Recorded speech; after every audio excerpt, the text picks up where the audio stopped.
ماما آپ آنی سے بات کیوں نہیں کرتی میرے اور صبا کے رشتے کے لیے؟ 2 سالوں سے آپ کو بتا رہا ہوں مجھے صبا پسند ہے، اس سے پہلے کسی اور کا رشتہ نہ آ جائے، آپ پلیز ان سے بات کریں نا۔ ثنا بیگم حیرت سے اپنے بیٹے شہریار کی آواز سن رہی تھی جو لندن سے بیٹھا ان کو کال پر بتا رہا تھا اپنے دل کا معاملہ۔ وہ تو صبا اور اسے ایک ساتھ سوچ بھی نہیں سکتی تھی، کیونکہ کہاں ان کا خوبصورت اور خوبرو بیٹا اور کہاں وہ معمولی سے نین نقوش والی سانولی رنگت والی صبا۔ وہ ڈاکٹر ہے تو کیا، پر خوبصورت تو نہیں تھی۔ وہ ان کی بہن کی بیٹی ہے تو کیا، پر ان کے ایک لاڈلے بیٹے کے لائق تو نہیں لگتی تھی ان کو۔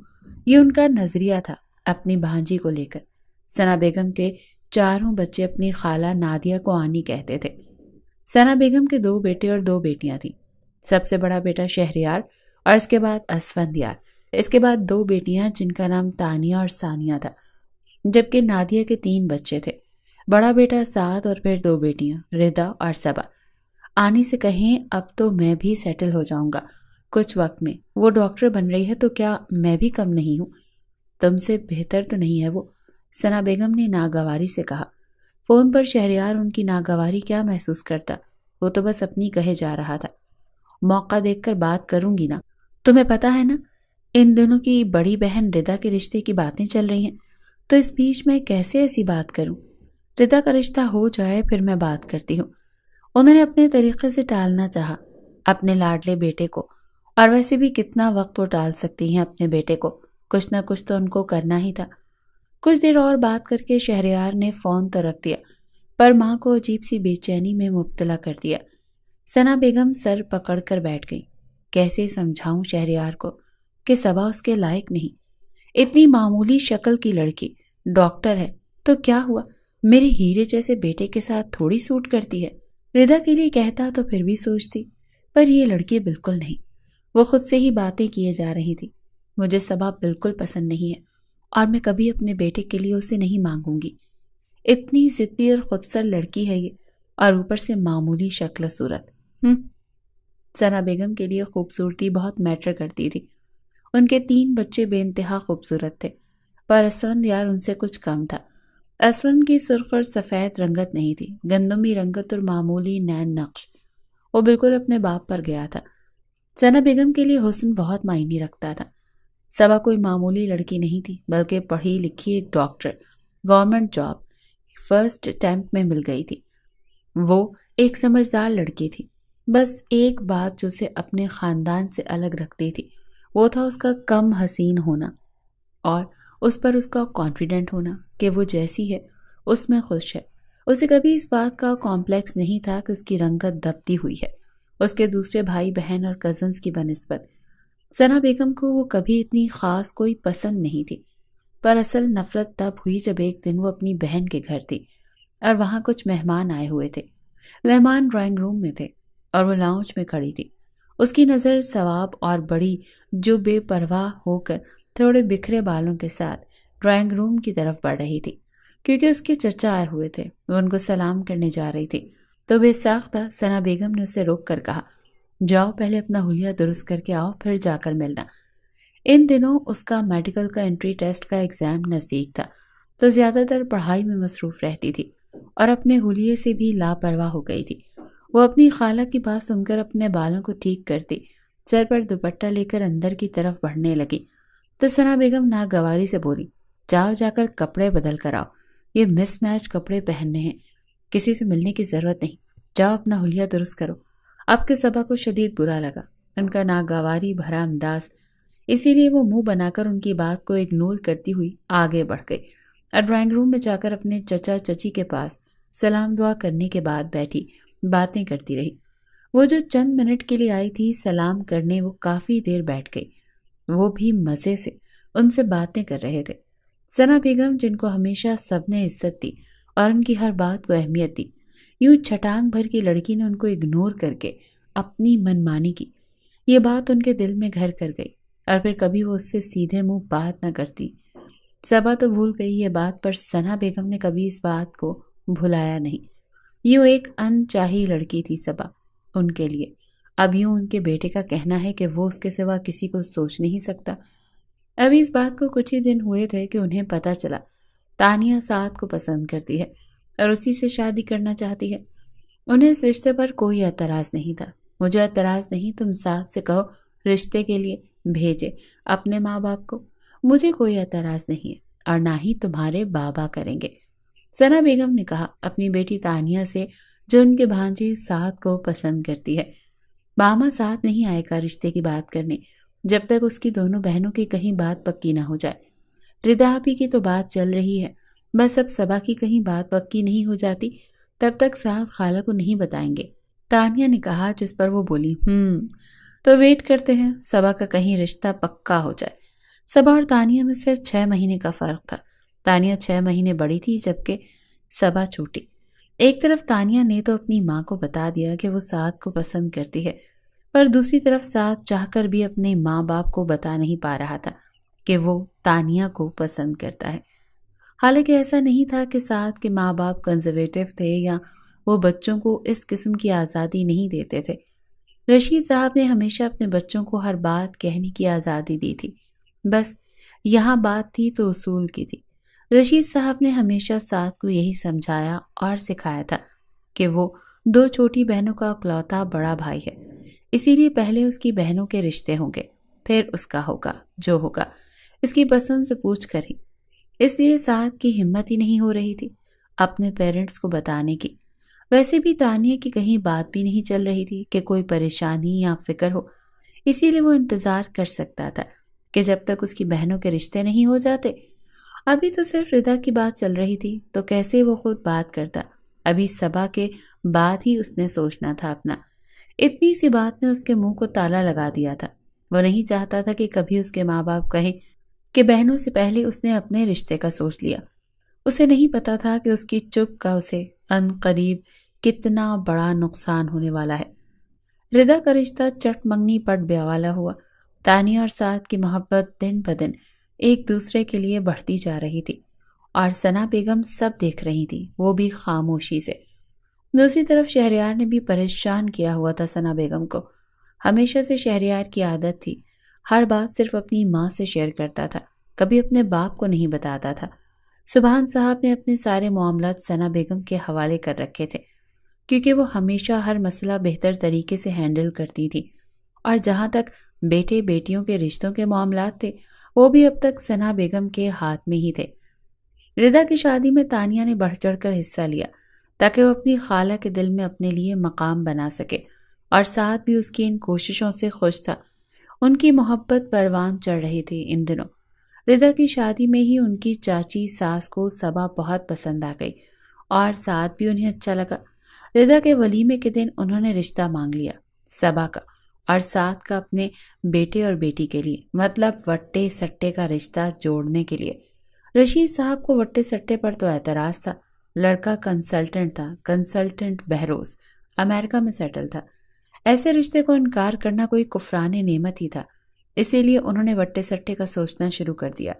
ڈاکٹر بیٹی کے لیے ڈاکٹر شوہر ملنا کسی نعمت سے کم نہ تھا ایک باپ کے لیے، اسی لیے اپنے اصولوں کو سائڈ پر رکھ کر انہوں نے اس رشتے کو ایکسیپٹ کرنے کا فیصلہ کر لیا۔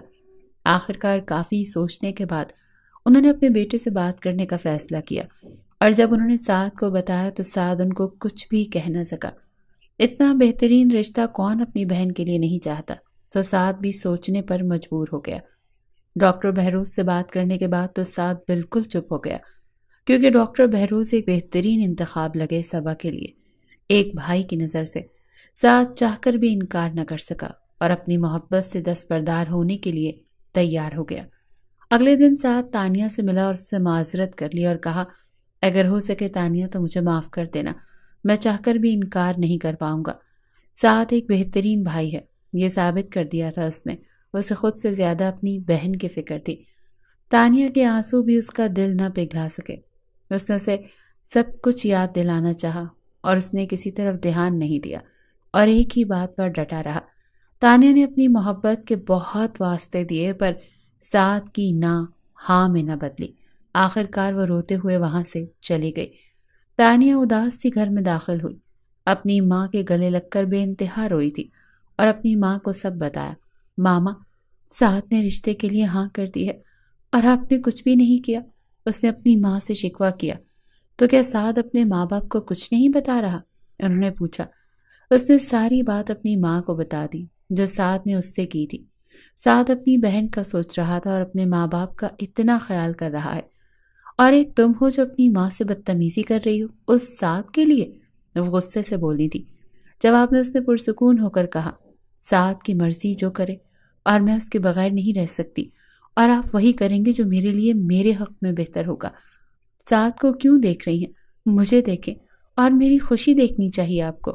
مجھے نہیں دیکھنا سعد اپنے ماں باپ کے لیے کیا کیا کر رہا ہے، آپ اپنی بیٹی کے لیے کیا کریں گی، آپ کو یہ بتانا ہے، اور مجھے دیکھنا ہے کہ میری ماں میرے لیے کیا کر سکتی ہے۔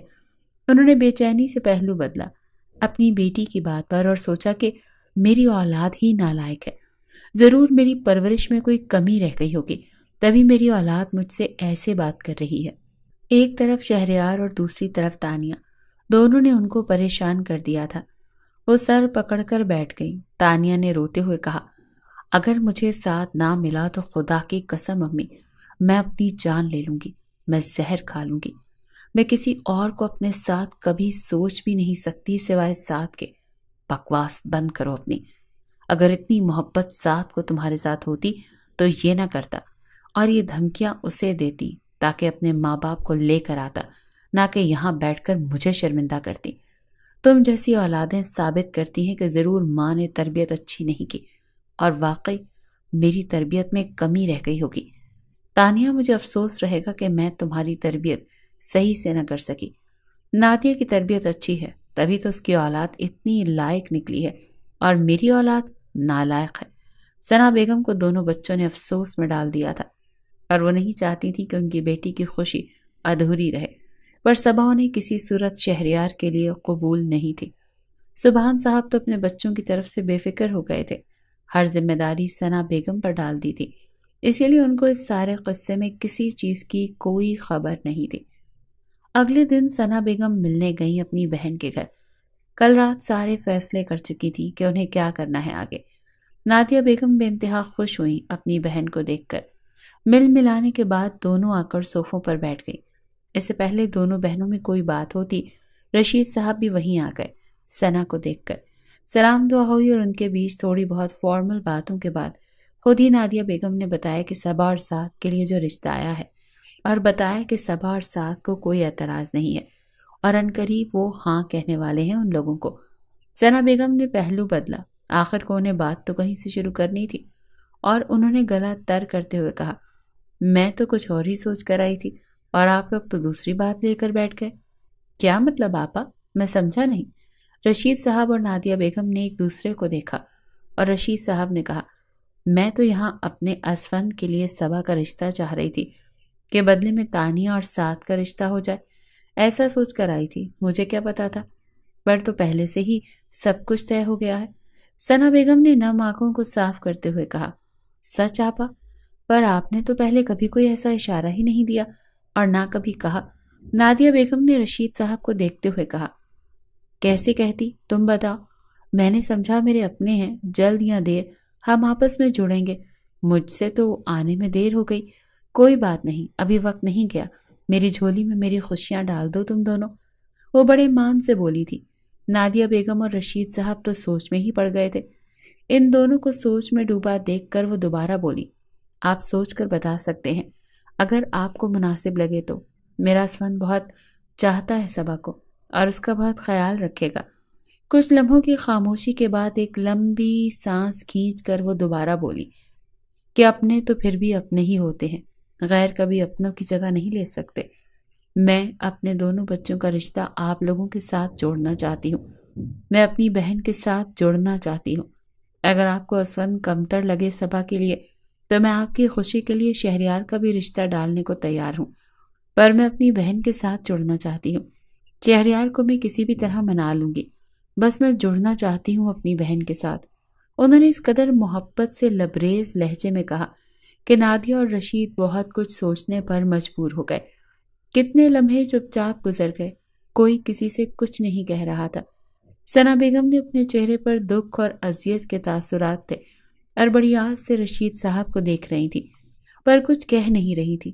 خاموشی کے لمحوں کو رشید صاحب کی گھمبیر آواز نے توڑا اور انہوں نے ایک لمبی سانس کھینچ کر کہا، آپا مجھے کوئی اعتراض نہیں ہے اس رشتے پر، آپ جب چاہیں سبحان بھائی کے ساتھ آ کر رشتہ مانگ سکتے ہیں۔ ثنا بیگم نے جھجکتے ہوئے کہا، میرے دونوں بیٹے حاضر ہیں، آپ جس کے لیے کہیں گے ہم اسی کا رشتہ ڈالیں گے۔ میرا جو بیٹا آپ کو اپنی فرزندی میں قبول ہو آپ بتائیں۔ انہوں نے انتہائی چالاکی سے بال ان کے کوٹ میں ڈال دی۔ اب ان کی ساری سانسیں رشید صاحب کی ہی بات پر اٹکی ہوئی تھی، کیونکہ آخری فیصلہ تو اب ان کے ہاتھ میں تھا۔ شہریار یقیناً بہترین انتخاب ہو سکتا ہے، پر اسفند بیٹا میری بیٹی کو چاہتا ہے، اسی لیے میں اسی کے لیے آپ کو ہاں کروں گا۔ وہ اپنی چال میں پوری طرح کامیاب ہو چکی تھی۔ اسی وقت رشید صاحب نے کہا کہ نادیہ، آپ کو تو کوئی اعتراض نہیں ہے؟ نادیہ بیگم نے محبت سے اپنے شوہر کو دیکھا اور اپنی بہن کو دیکھ کر کہا، مجھے کوئی اعتراض نہیں اس رشتے پر، ہم دونوں بہنیں سدا کے لیے جڑ جائیں، اس سے اچھی اور کیا بات ہوگی۔ ثنا بیگم اپنی چالاکی کی وجہ سے بہت خوش تھیں۔ انہوں نے اپنی حاضر دماغی سے صبا اور اسفند کو جوڑ دیا تھا اور اپنے بیٹے شہریار کو صبا سے دور رکھنے میں کامیاب ہو گئی تھی۔ دونوں انہی کے بیٹے تھے، پر دونوں کے لیے ان کی سوچ الگ تھی۔ ایسا نہیں تھا کہ وہ اسفند سے محبت نہیں کرتی تھی، وہ ماں تھی، وہ اپنے اس بیٹے سے بھی بہت محبت کرتی تھی، بس شہریار کی بات الگ تھی۔ یہ تھا کہ شہریار ان کا بے انتہا لاڈلا اور خوبصورت بیٹا تھا، اسفند سے زیادہ ہینڈسم اور اس سے زیادہ پڑھائی میں ہمیشہ فوکس رہا تھا۔ اسفند باپ کا بزنس ہوتے ہوئے جاب کر رہا تھا، جبکہ شہریار کی سوچ یہی تھی کہ وہ اپنا بزنس اسٹیبلش کرے گا، ساتھ ہی ساتھ باپ کا بھی وقت آنے پر سنبھال لے گا، جبکہ اسفند اپنی 9 to 5 جاب میں خوش رہتا تھا۔ شہریار کا یہی خیال تھا کہ فی الحال وہ بھلے اپنی جاب کرے، پر وقت آنے پر وہ اسے بزنس میں بھی انوالو کرے گا، کیونکہ یہی ان کا اصل تھا۔ شہریار اپنے بھائی سے بے انتہا محبت کرتا تھا۔ ثنا بیگم کا اگلا مرحلہ شہریار کو اپنی بات سے ہٹانا تھا، اور جو ان کے لیے مشکل نہ تھا۔ ان کو کیا کرنا تھا وہ پہلے ہی سوچ چکی تھی۔ یہ سب کرتے ہوئے ایک دفعہ بھی ثنا بیگم کو خیال نہیں آیا کہ ان کے بیٹے کے دل پر کیا بیتے گی۔ بس اپنی ایک ضد اور انا کے لیے وہ دو بھائیوں کی زندگی خراب کر رہی تھی اور دونوں کو ایک دوسرے کے مقابل کھڑا کرنے جا رہی تھی۔ گھر آ کر ثنا بیگم نے تانیہ کو ساری بات بتائی اور اس سے کہا کہ اب تو خوش ہونا۔ ماما، آپ نے ایسے کیسے اسفند بھائی کے رشتے کی بات کی؟ آپ کو شہریار بھائی کا نام لینا چاہیے تھا نا، وہ زیادہ بہتر آپشن تھا صبا کے لیے۔ اور جہاں تک میرا خیال ہے، میں نے خود محسوس کیا ہے بھائی کا بہت انٹرسٹ ہے صبا کی طرف، تانیہ پرسوچ انداز میں بولی تھی۔ ثنا بیگم نے چونک گئی اور اپنی بیٹی کی بات سن کر انہوں نے پوچھا کہ تم سے شہریار نے کہا ہے کہ وہ پسند کرتا ہے صبا کو؟ نہیں، انہوں نے کہا تو نہیں ہے، پر مجھے اندازہ ہے، ایسا محسوس کیا ہے میں نے کئی بار کہ وہ خاموشی سے انہیں دیکھتے رہتے تھے۔ جو صبا چاہتی ہے وہ خاموشی سے کر دیتے تھے، وہ اپنی نظروں کے حصار میں رکھا کرتے تھے اسے، خاص کر اس کو مری کے ٹرپ پر محسوس کیا ہے میں نے، تانیہ نے پرسوچ انداز میں کہا۔ ایسے لگ رہا تھا جیسے وہ لمحے اپنے ذہن میں دہرا رہی ہو، جس میں اس نے اپنے بھائی کا رجحان صبا کی طرف محسوس کیا۔ ثنا بیگم نے شکر کا سانس لیا، کیونکہ انہیں لگا اگر تانیہ کو پتا ہے تو اس کا مطلب ایسا نہ ہو کہ شہریار نے اسفند کو بھی بتا دیا ہو اپنی پسند کا، پھر تو ان کی بنی بنائی بات ہی بگڑ جائے گی۔ وہ قطعی نہیں چاہتی تھی کہ وہ اپنے لاڈلے اور چہیتے بیٹے کی نظر میں گر جائیں۔ کیا اسفند کو بھی ایسا کوئی اندازہ ہے کہ شہریار صبا کو پسند کرتا ہے؟ ثنا بیگم نے اپنے شک کی تصدیق کے لیے تانیہ سے پوچھا۔ نہیں، مجھے نہیں لگتا اسفند بھائی کو ایسا کوئی شک ہے، تو تم بھی اسفند کو ایسا کوئی شک نہیں ہونے دو گی، ایسی کوئی بات نہیں کرو گی تم اس سے؟ ثنا بیگم نے دو ٹوک انداز میں تانیہ کو کہا۔ اس کا مطلب ہے واقعی شہریار بھائی پسند کرتے ہیں صبا کو؟ میرا یقین صحیح ہے، بتائیں ماما۔ شہریار بھائی اپنی بات سوائے آپ کے اور کسی کو نہیں بتاتے، میں آپ کی باتوں سے سمجھ گئی ہوں، آپ کو پتا ہے شہریار بھائی کا۔ صحیح، تم نے صحیح سمجھا، شہریار پسند کرتا ہے صبا کو، پر میں ایسا کبھی نہیں ہونے دوں گی، انہوں نے شدت سے کہا۔ کیوں ماما؟ کیوں آپ اپنے بیٹے کی دشمن بن رہی ہیں؟ پلیز ماما ایسا نہ کریں، تانیہ نے میرے ہیرے جیسے بیٹے کے لیے اتنی معمولی لڑکی کبھی پسند نہیں ہو سکتی۔ کتنی تیز خود پرست اور انا پرست لڑکی ہے، میرے شہریار کو مجھ سے دور کر دے گی، اور میں ایسا نہیں ہونے دوں گی۔ شہریار دیوانہ ہے اس لڑکی کا، اور یہ ایسی لڑکیاں مردوں کو خوب اپنی انگلیوں پر نچانا جانتی ہیں۔ انہوں نے پرسوچ انداز میں کہا، ماما کیسی باتیں کر رہی ہیں آپ؟ میں نے تو آج تک کبھی صبا میں ایسی کوئی بات نہیں دیکھی ہے۔ وہ بے انتہا سوبر اور بہت اچھی لڑکی ہے۔ جہاں تک ظاہری حسن کی بات ہے وہ کم ہے تو کیا، وہ بہت زیادہ عقل مند ہے، شہریار بھائی کو سوٹ کریں گی۔ اس کی عقل مندی سے تو ڈرتی ہوں کہ یہ شہریار کو اپنی مٹھی میں کر لے گی، اور شہریار تو ہے ہی اس کا دیوانہ، ہم سے دور کر دے گی منٹوں میں۔ تو پھر آپ اسون بھائی کا رشتہ کیوں کر رہی ہیں؟ وہ بھی تو آپ کا بیٹا ہے، اسے بھی تو وہ مٹھی میں کر لے گی۔ میری سمجھ میں تو نہیں آئی آپ کی بات۔ تانیہ نے اپنے ذہن میں مچلتا سوال پوچھا۔ سدا کی بے وقوف ہو، تمہارا دماغ تو بس 7 تک ہی رہے گا، اس سے آگے تم سوچ لو، ناممکن ہے یہ۔ سیدھی سی بات ہے، شہریار تو اس کی مٹھی میں آ سکتا ہے، پر اسون کیوں آئے گا؟ کیونکہ اسون کو تو پہلے ہی میں اپنے طریقے سے سمجھا دوں گی کہ بیوی کو کیسے رکھنا ہوتا ہے۔ دوسری بات، اب میں ایسی کیسے بیٹی کی ماں ہو کر خود اپنی بیٹی کا رشتہ ان کے آگے تھالی میں پیش کرتی تاکہ ساری عمر میری بیٹی کی عزت 2 کوڑی کی رہے اس کے سسرال میں اور اس کی نظر میں۔ ایسا تو میں مر کر بھی نہ کروں۔ تانیہ، یہ باتیں تم نہیں سمجھتی، پر میں ماں ہوں، میں سمجھتی ہوں۔ ثنا بیگم نے بات کو گہرائی سے تول کر اپنی بیٹی کو سمجھایا۔ تانیہ کتنے ہی لمحے چپ رہ گئی، یہ سوچ کر کہ اگر اس کی ماں واقعی خالی اس کا رشتہ مانگتی تو کتنی سبکی ہوتی۔ انہوں نے اس کے ساتھ بھائی کا نام لے کر بات کو ہی انمول کر دیا۔ وزن دے کر اب کیسے منائیں گی شہریار بھائی کو آپ؟ تانیہ نے پوچھا گہرائی سے سوچتے ہوئے۔ وہ سوچ لیا ہے میں نے، پر ایک بات کا وعدہ کرو، تم اپنی زبان نہیں کھولو گی چاہے کچھ بھی حالات ہو جائیں، سمجھی؟ تم میری بیٹی ہو، میرا ساتھ دو گی، جس طرح تمہاری خوشی کے لیے میں نے یہ سب کچھ کیا، اب تم بھی چپ رہ کر میرا ساتھ دو گی، سمجھی؟ ثنا بیگم نے سخت لہجے میں کہا، جس پر وہ بولی، جی ماما، میں آپ کے ساتھ ہی ہوں۔ حقیقت میں تانیہ کو یہ بات اتنی پسند بھی نہیں آ رہی تھی، اور پتہ نہیں کیوں وہ خود کو اتنا مجبور پا رہی تھی اپنی ماں کا ساتھ دینے پر۔ اپنی ماں کو اکیلا نہیں چھوڑ سکتی تھی، اب اس موڑ پر اسے ان کا ساتھ دینا ہی تھا۔ کچھ دیر خاموشی کے بعد تانیہ نے کہا، ماں پھر بھی سوچ لیں، مجھے نہیں لگتا کہ آپ صحیح کر رہی ہیں۔ شہریار بھائی کی خوشی کیوں خراب کریں؟ شہریار بھائی کو ان کی محبت مل سکتی ہے تو مل جانے دیں۔ اور اسون بھائی تو صبا کے بارے میں کچھ سوچتے ہی نہیں ہیں۔ اسون بھائی کو کیوں شہریار بھائی کے سامنے لا رہی ہیں؟ اور صبا ان کے سامنے رہے گی تو شہریار بھائی کیسے سکون میں رہ سکتے ہیں؟ ان کی تڑپ کا ہی سوچ لیں۔ آپ چاہیں تو اسون بھائی کو بیچ میں لائے بغیر بھی میرا اور ساتھ کا رشتہ کروا دیں، اور صبا کا رشتہ ہو ہی نہ ہمارے گھر۔ ایسا کچھ نہ کریں آپ، شہریار بھائی کو تکلیف ہو، یہ بھی مجھ سے برداشت نہیں ہوگا۔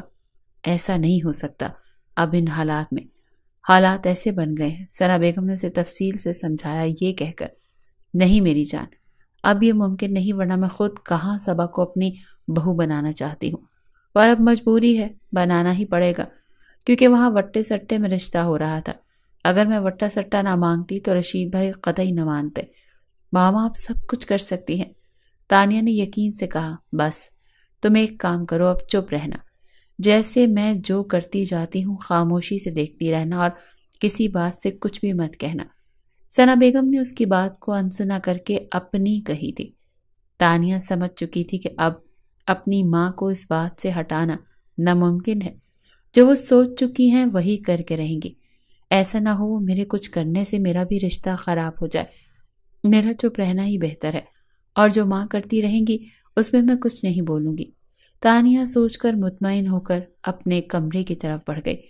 اسی رات سبحان صاحب کو ثنا بیگم نے رشتے کا بتایا، اور انہوں نے تھوڑا اعتراض کیا وٹے سٹے پر، مگر پھر وہ مان گئے، کیونکہ انہیں ثنا بیگم نے اچھی طرح مطمئن کر لیا تھا۔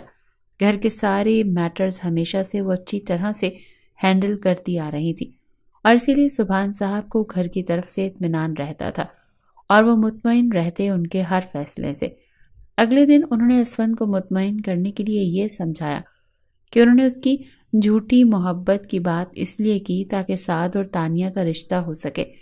ثنا بیگم نے غلط بیانی سے کام لیا اسون کے سامنے، اور اس طرح مطمئن کیا اپنی بہن کے لیے قربانی دے، اس کی خوشی کے لیے۔ اسون اس رشتے کے لیے راضی صرف اپنی بہن تانیہ کی وجہ سے ہوا تھا، ورنہ اس کا کوئی رجحان نہیں تھا صبا کی طرف۔ ثنا کے کہنے پر ہی اسفند نے شہریار اور سبحان صاحب سے کہا کہ وہ صبا سے محبت کرتا ہے، اس کے بغیر مر جائے گا۔ یہ سب اس نے اس لیے کہا تھا کہ ثنا بیگم نے اسے بتایا تھا کہ اعتراف صرف شہریار اور سبحان صاحب کو ہے، اس وٹے سٹے کے رشتے کی وجہ سے۔ صرف اسفند کو پتا تھا کہ تانیہ سعد سے محبت کرتی ہے، اس کے بغیر مر جائے گی، اور یہ بات ثنا بیگم نے اور کسی کو نہیں بتائی، اور اسفند صرف اپنی بہن کے لیے قربانی دے رہا تھا۔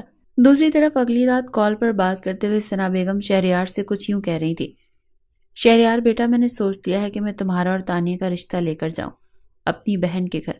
وہ لوگ نہیں مانیں گے، صرف تمہارے لیے مانگا تو اب وٹا سٹا کرنا ہی پڑے گا، اور میں نے تانیہ کو تمہارے لیے سمجھا لیا ہے۔ ثنا بیگم نے بات میں ایسا تاثر پیدا کیا جیسے تانیہ کو مجبوری میں منایا جا رہا ہو اپنے بھائی کے لیے قربانی دینے کے لیے۔ تانیہ پاس ہی بیٹھی تھی، ماں کے جانے کیوں اس کے دل سے ایک ہوک سی اٹھی۔ یہ سب سنتے ہوئے اس کا دل کانپا، لمحے بھر کو یہ سوچتے ہوئے کہ اتنا دور اکیلا میرا بھائی بیٹھا ہے، پتہ نہیں اسے کتنا مشکل ہوگا سہنا یہ سب۔ پر وہ خود کو بے انتہا مجبور اور رسیوں میں جکڑا محسوس کر رہی تھی، کیونکہ وہ چاہ کر بھی اپنی ماں کی حقیقت اپنے بھائی کو نہیں بتا سکتی تھی، اور کیسے بتاتی کہ وہ اپنی خوشی کے لیے اپنے بھائی کی خوشی چھین رہی ہے۔ سب سے زیادہ تکلیف تو یہ سوچ کر ہو رہی تھی جب بھائی لندن سے واپس آئے گا اور صبا کو روز بروز گھر میں چلتا پھرتا دیکھے گا تو اس پر کیا گزرے گی۔ اصل اذیت تو وہ ہوگی شہریار کے لیے، بھابھی کے روپ میں اپنی پہلی محبت کو دیکھنا، اپنی خوشی کے لیے اپنے بھائی کو آزمائش میں ڈالنا۔ تانیہ کے لیے خود کسی اذیت سے کم نہ تھا۔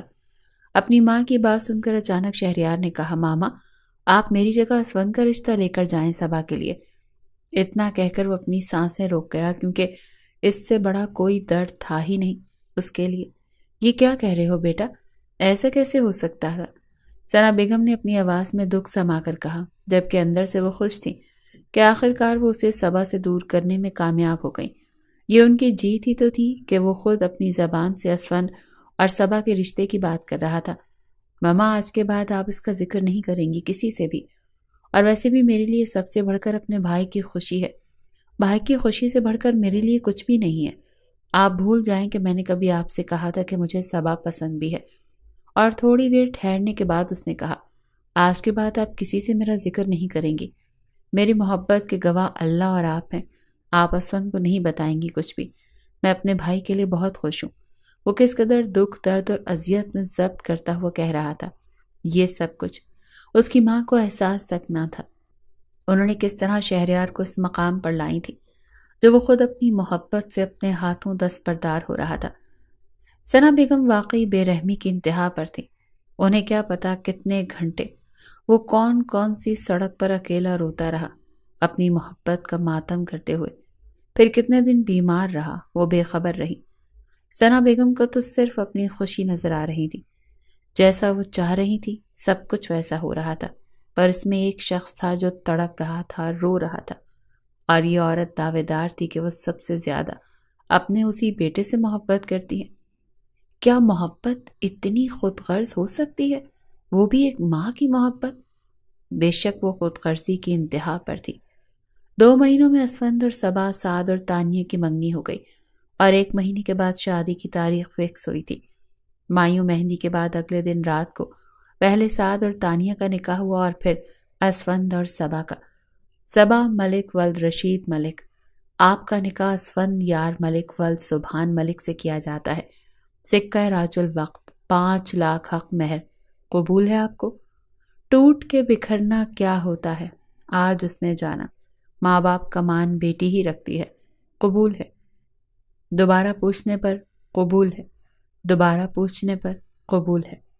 مشکل گھڑی آ گئی تھی اور اسے پار کرنا تھا، اور اسے یقین تھا کہ وہ سمجھوتا کر لے گی۔ صبا کے لیے یہ رشتہ صرف ایک سمجھوتا ہی تھا۔ محبت تو نصیبوں سے ملتی ہے، اور وہ سمجھ گئی تھی کہ وہ اتنی خوش نصیب نہیں کہ اسے اس کی محبت ملتی۔ وہ تو شاید اتنی بد نصیب ٹھہری کہ اس کا آخری دیدار بھی نہ کر سکی۔ شاید یہ ملال اسے تا عمر رہنا تھا۔ ڈیئر بیسٹی، اب تمہارے منہ سے جہان سکندر کا نام نہ نکلے، بھول جاؤ اسے، اس کے نام کو۔ اسفند ملک ہی تمہاری حقیقت ہے، اور تمہیں اس کے ساتھ ہی رہنا ہے۔ صبا ملک سوائے ضبط کے کر ہی کیا سکتی تھی، اسی لیے وہ خاموش چپ چاپ اپنی دوست سارا کی باتیں سن رہی تھی جو اسے شادی سے کئی دن پہلے کہی تھی۔ اس نے اپنی دوست کی نصیحتوں کو یاد کیا۔ وہ اب کافی دیر سے سیج پر بیٹھی تھی اور اپنے شوہر کا انتظار کر رہی تھی۔ سارا اور اس کی نند تانیہ اسے بٹھا کر جا چکی تھی۔ ابھی تو ضبط کے کڑے مراحل سے اسے گزرنا تھا، ابھی تو ٹوٹ کر اسے جوڑنا تھا۔ زندگی آسان نہ تھی، پر وہ اسے مشکل بھی نہیں بنانا چاہتی تھی، تو کمال ضبط سے اس نے کام لیا تھا۔ دل کا کسی اور کے نام پر دھڑکنا، اور روح کا کسی اور کا ہونا، اور جسم کسی اور کے حوالے کرنا، اور اپنی سوچوں میں بھی اب اپنے شوہر کو رکھنا مشکل نہیں تھا تو اور کیا تھا۔ دروازہ ایک جھٹکے سے کھلا اور وہ اپنی سوچوں سے باہر نکل آئی، اور اب اسے پورے دل سے اپنے شوہر کو خوش آمدید کہنا تھا۔ السلام علیکم، اسود نے دھیمی آواز سے سلام کیا۔ وعلیکم السلام، اس نے بالکل دھیرے سے جواب دیا۔ کیسی ہیں آپ؟ ٹھیک، وہ مختصر جواب دے کر نظریں جھکا گئی۔ اس کا ہاتھ پکڑ کر اسود نے اپنے سینے پر رکھا۔ محسوس کرو دھڑکنوں کو۔ صرف تمہارا ہی نام لے رہی ہیں صبا۔ وہ اپنی نظر جھکا گئی۔ وہ اس کا زیور اتار رہا تھا اور دھیرے دھیرے اپنی محبت کا یقین دلا رہا تھا، اور وہ آنکھیں بند کر کے خود کو اپنے شوہر کے حوالے کر چکی تھی۔ وہ اس کی پور پور پر اپنی چھاپ چھوڑتا چلا گیا۔ ایک آنسو اس کی آنکھ سے بہہ کر تکیے میں جذب ہوا تھا۔ کچھ وقت تو لگنا تھا اپنی پہلی محبت کو بھلانے میں۔ اگلی صبح صبا کی آنکھ دروازہ کھٹکھٹانے سے کھلی۔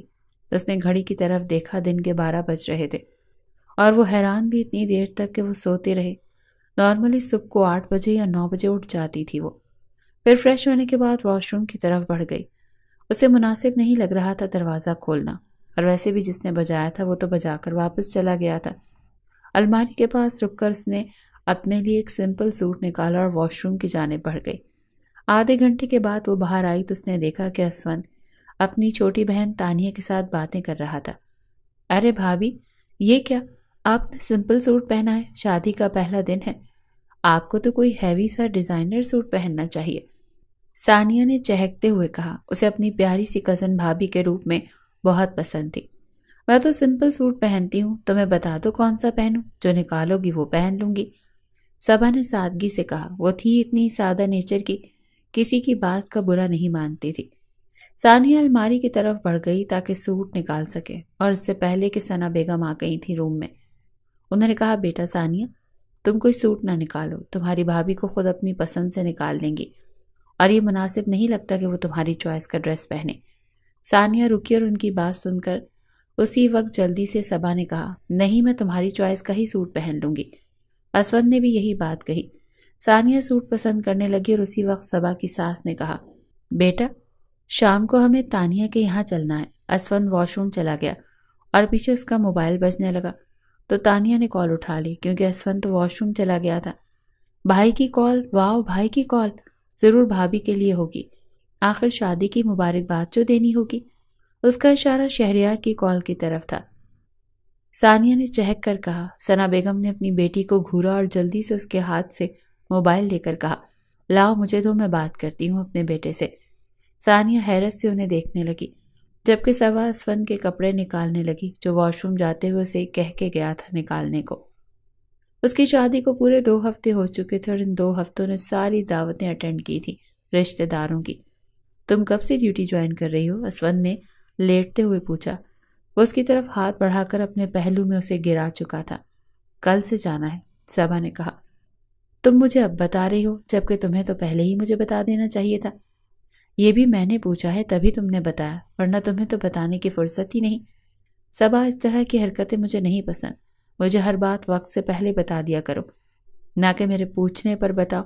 تمہیں ہر کام میری مرضی کے حساب سے کرنا چاہیے، سمجھی؟ وہ حیران تھی اس کی ناگواری والے انداز کو دیکھ کر۔ اتنی سی بات پر وہ اس بری طرح اسے جھڑکے گا، اس نے کبھی سوچا بھی نہیں تھا۔ وہ اٹھ بیٹھی اس کے پہلو سے اور حیرت سے اسے تکے جا رہی تھی۔ اسے تو آج تک کبھی اس کے بھائی بہنوں نے یا ماں باپ نے بھی نہیں جھڑکا تھا۔ اس کے لیے اتنی سی جھڑک بھی بہت بڑی بے عزتی کے مترادف تھی۔ وہ تو امید نہیں کر سکتی تھی کہ شادی کے 15ویں دن چھوٹی سی بات پر کوئی شخص اس سے اس انداز میں بات کر سکتا ہے۔ اس کی آواز بھی معمول سے زیادہ تیز ہو گئی تھی۔ شاید اسفند کے لیے اس طرح بات کرنا کوئی معمولی بات ہو، پر صبا جیسی لڑکی جسے کبھی ایک لفظ بھی کسی نے نہیں کہا ہو، اس کے لیے اتنی سی بات بھی ناگواری برداشت کرنا مشکل تھا۔ وہ گمسم ہو کر رہ گئی تھی اور آنکھیں نمکین پانیوں سے بھرنے لگی تھی۔ اس لمحے اسفند اس کا یوں اداس ہونا اگنور کرتے ہوئے پھر بولا، میں تم سے کہہ رہا ہوں صبا، تمہارا دھیان کس طرف ہے؟ آئندہ سے تم اس بات کا دھیان رکھنا اور دوبارہ یہ غلطی نہ ہو۔ اسفند کی گرفت اس کے بازو پر سخت ہوئی کیونکہ وہ اپنا رخ موڑ چکی تھی اور اس سے برداشت نہیں ہوا اس کا یوں منہ موڑنا۔ اپنی بیوی کا یہ ری ایکشن اسے پسند نہیں آیا تھا۔ صبا جو وہاں سے اٹھنے لگی تاکہ واش روم میں جا کر چند آنسو بہا سکے، پر وہ اس کی کلائی پکڑ چکا تھا اور اسے خود پر گرا لیا۔ وہ گھبرا کر دور ہونے کی کوشش کرنے لگی تو وہ اپنی گرفت سخت کرتا اسے بیڈ پر لٹا کر اس پر جھکا اور اگلے ہی لمحے پورے استحقاق کے ساتھ اس کے گلے سے دوپٹہ نکال کر سائڈ پر رکھ چکا تھا۔ ہاتھ بڑھا کر اس نے سائڈ لیمپ آف کر دیا۔ صبا کے لیے اس کا لمس برداشت کرنا تھوڑا مشکل تھا۔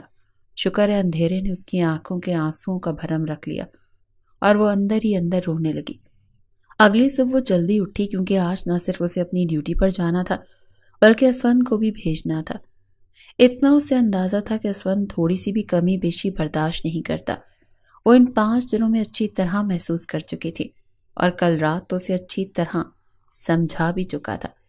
5 دنوں سے وہ آفس جا رہا تھا جبکہ صبا کا آج فرسٹ ڈے تھا ہاسپٹل کا۔ کہتے ہیں میاں بیوی جتنے دن ساتھ رہتے ہیں ایک دوسرے کے اور جتنے دن گزرتے ہیں ان کی انڈرسٹینڈنگ بڑھتی جاتی ہے، اور یہاں تو عجیب بات تھی، وہ دن بدن الجھتی جا رہی تھی اور اسے اسفند کو سمجھنا تھوڑا سا مشکل لگ رہا تھا۔ شروع میں جتنا اپنا سا وہ لگتا تھا اب اتنا ہی وہ اسے پرایا اور مشکل لگنے لگا تھا۔ ایسا کیوں ہو رہا تھا اس کے ساتھ؟ وہ خود کو سمجھ نہیں پا رہی تھی جبکہ وہ تو خود کو ایڈجسٹ کر چکی تھی۔ اس گھر میں، اس رشتے میں وہ ہر طرح سے اپنے شوہر کو خوش رکھنے کی کوشش کرتی تھی، پر بے چینیاں تھیں کہ بڑھتی چلی جا رہی تھی۔ اسفند جتنا پہلی رات اسے محبت کرنے والا شوہر لگنے لگا تھا، ایسا کچھ اب محسوس نہیں ہوتا۔ شادی کے 15 دنوں کے بعد بھی وہ اس کے عجیب رویے سے بے چین رہنے لگی تھی کیونکہ اسے اس رویے کی بھی عادت نہیں تھی۔ اسے ہمیشہ محبت سے سمجھایا جاتا تھا اگر کسی نے اس کی غلطیاں سمجھانی ہوتی تھی۔ ایسا نہیں تھا کہ صبا کوئی نازک مزاج تھی، پر اسفند کا رویہ ضرورت سے زیادہ سخت مزاج شوہر جیسا تھا۔ وہ ذرا سی غلطی صبا کی برداشت نہیں کرتا تھا۔ اگر کپڑے رکھنے میں تھوڑی سیٹنگ چینج ہو جاتی تو اس پر غصہ کرنے لگتا۔ بنیان اور موزے کوئی اپنی جگہ پر نہ ہوتے یا اس کی چیزوں کی سیٹنگ تھوڑی سی بدل جاتی تو صبا سے شدید غصہ کرنے لگتا کیونکہ اسے یہ لاپرواہیاں برداشت نہیں تھی۔ وہ عادت کا ایسا ہی تھا، برداشت نہیں تھی اس میں۔ وہ تھوڑا تیز بولتا تو صبا گھبرا جاتی تھی۔ وہ لڑکی جو اتنا بولتی تھی اسے چپ لگ گئی تھی۔ شادی کے بعد صبا کی بنسبت تانیہ دن بدن نکھرتی جا رہی تھی اور وہیں دوسری طرف صبا الجھن کا شکار ہوتی جا رہی تھی۔ آج شادی کے بعد پہلی دفعہ جا رہی تھی۔ اسے شوق تھا ہاسپٹل میں اس کے کولیگز بھی تعریف کریں اس کی۔ سب دلہنوں کی طرح وہ بھی چاہتی تھی کہ نئی دلہن والا روپ اس پر نظر آئے۔ آج اس کے چہرے کی خوشی بھی انوکھی تھی۔ کچن میں اس کی ساس پہلے کھڑی تھی تو وہ بولی، لائیں خالہ میں کر دیتی ہوں۔ وہ سہولت سے اسے انکار کر گئی اور بولی، تم بتاؤ ناشتے میں کیا لوگی؟ اس گھر کا ماحول ایسا تھا، گھر میں ہر کام کے لیے نوکر تھے، پر کھانا اور کچن کا سب کام عورتیں کرتی تھیں۔ اس کی بنسبت صبا کے میکے میں ہر کام نوکر کرتا، گھر کی عورتیں بس نظر رکھتی تھیں۔ کل ہی رات صبا سے کھیر بنوائی گئی تھی تاکہ اب وہ کچن کے کام میں مدد کروا سکے اپنی ساس کی۔ جو بنائیں گی ہم کھا لیں گے خالہ۔ وہ اب ان کی ہیلپ کے لیے کھڑی تھی۔ بیٹا تم اسفند کے پاس جاؤ، اس کی ہیلپ کرو اور خود بھی ریڈی ہو جاؤ، تم کو بھی تو جانا ہے، انہوں نے مصروف انداز میں کہا۔ جی خالہ، یہ کہہ کر وہ اوپر روم میں آ گئی۔ اسفند شیشے کے سامنے کھڑا ہو کر تیار ہو رہا تھا۔ ناشتہ بنا لیا تم نے؟ اس نے بال بناتے ہوئے پوچھا۔ خالہ بنا رہی ہیں، وہ سادگی سے بولی تھی۔ وہ واش روم کی طرف بڑھنے لگی اپنے کپڑے لے کر۔ اسفند کے کپڑے وہ رات نکال کر پھر سوئی تھی۔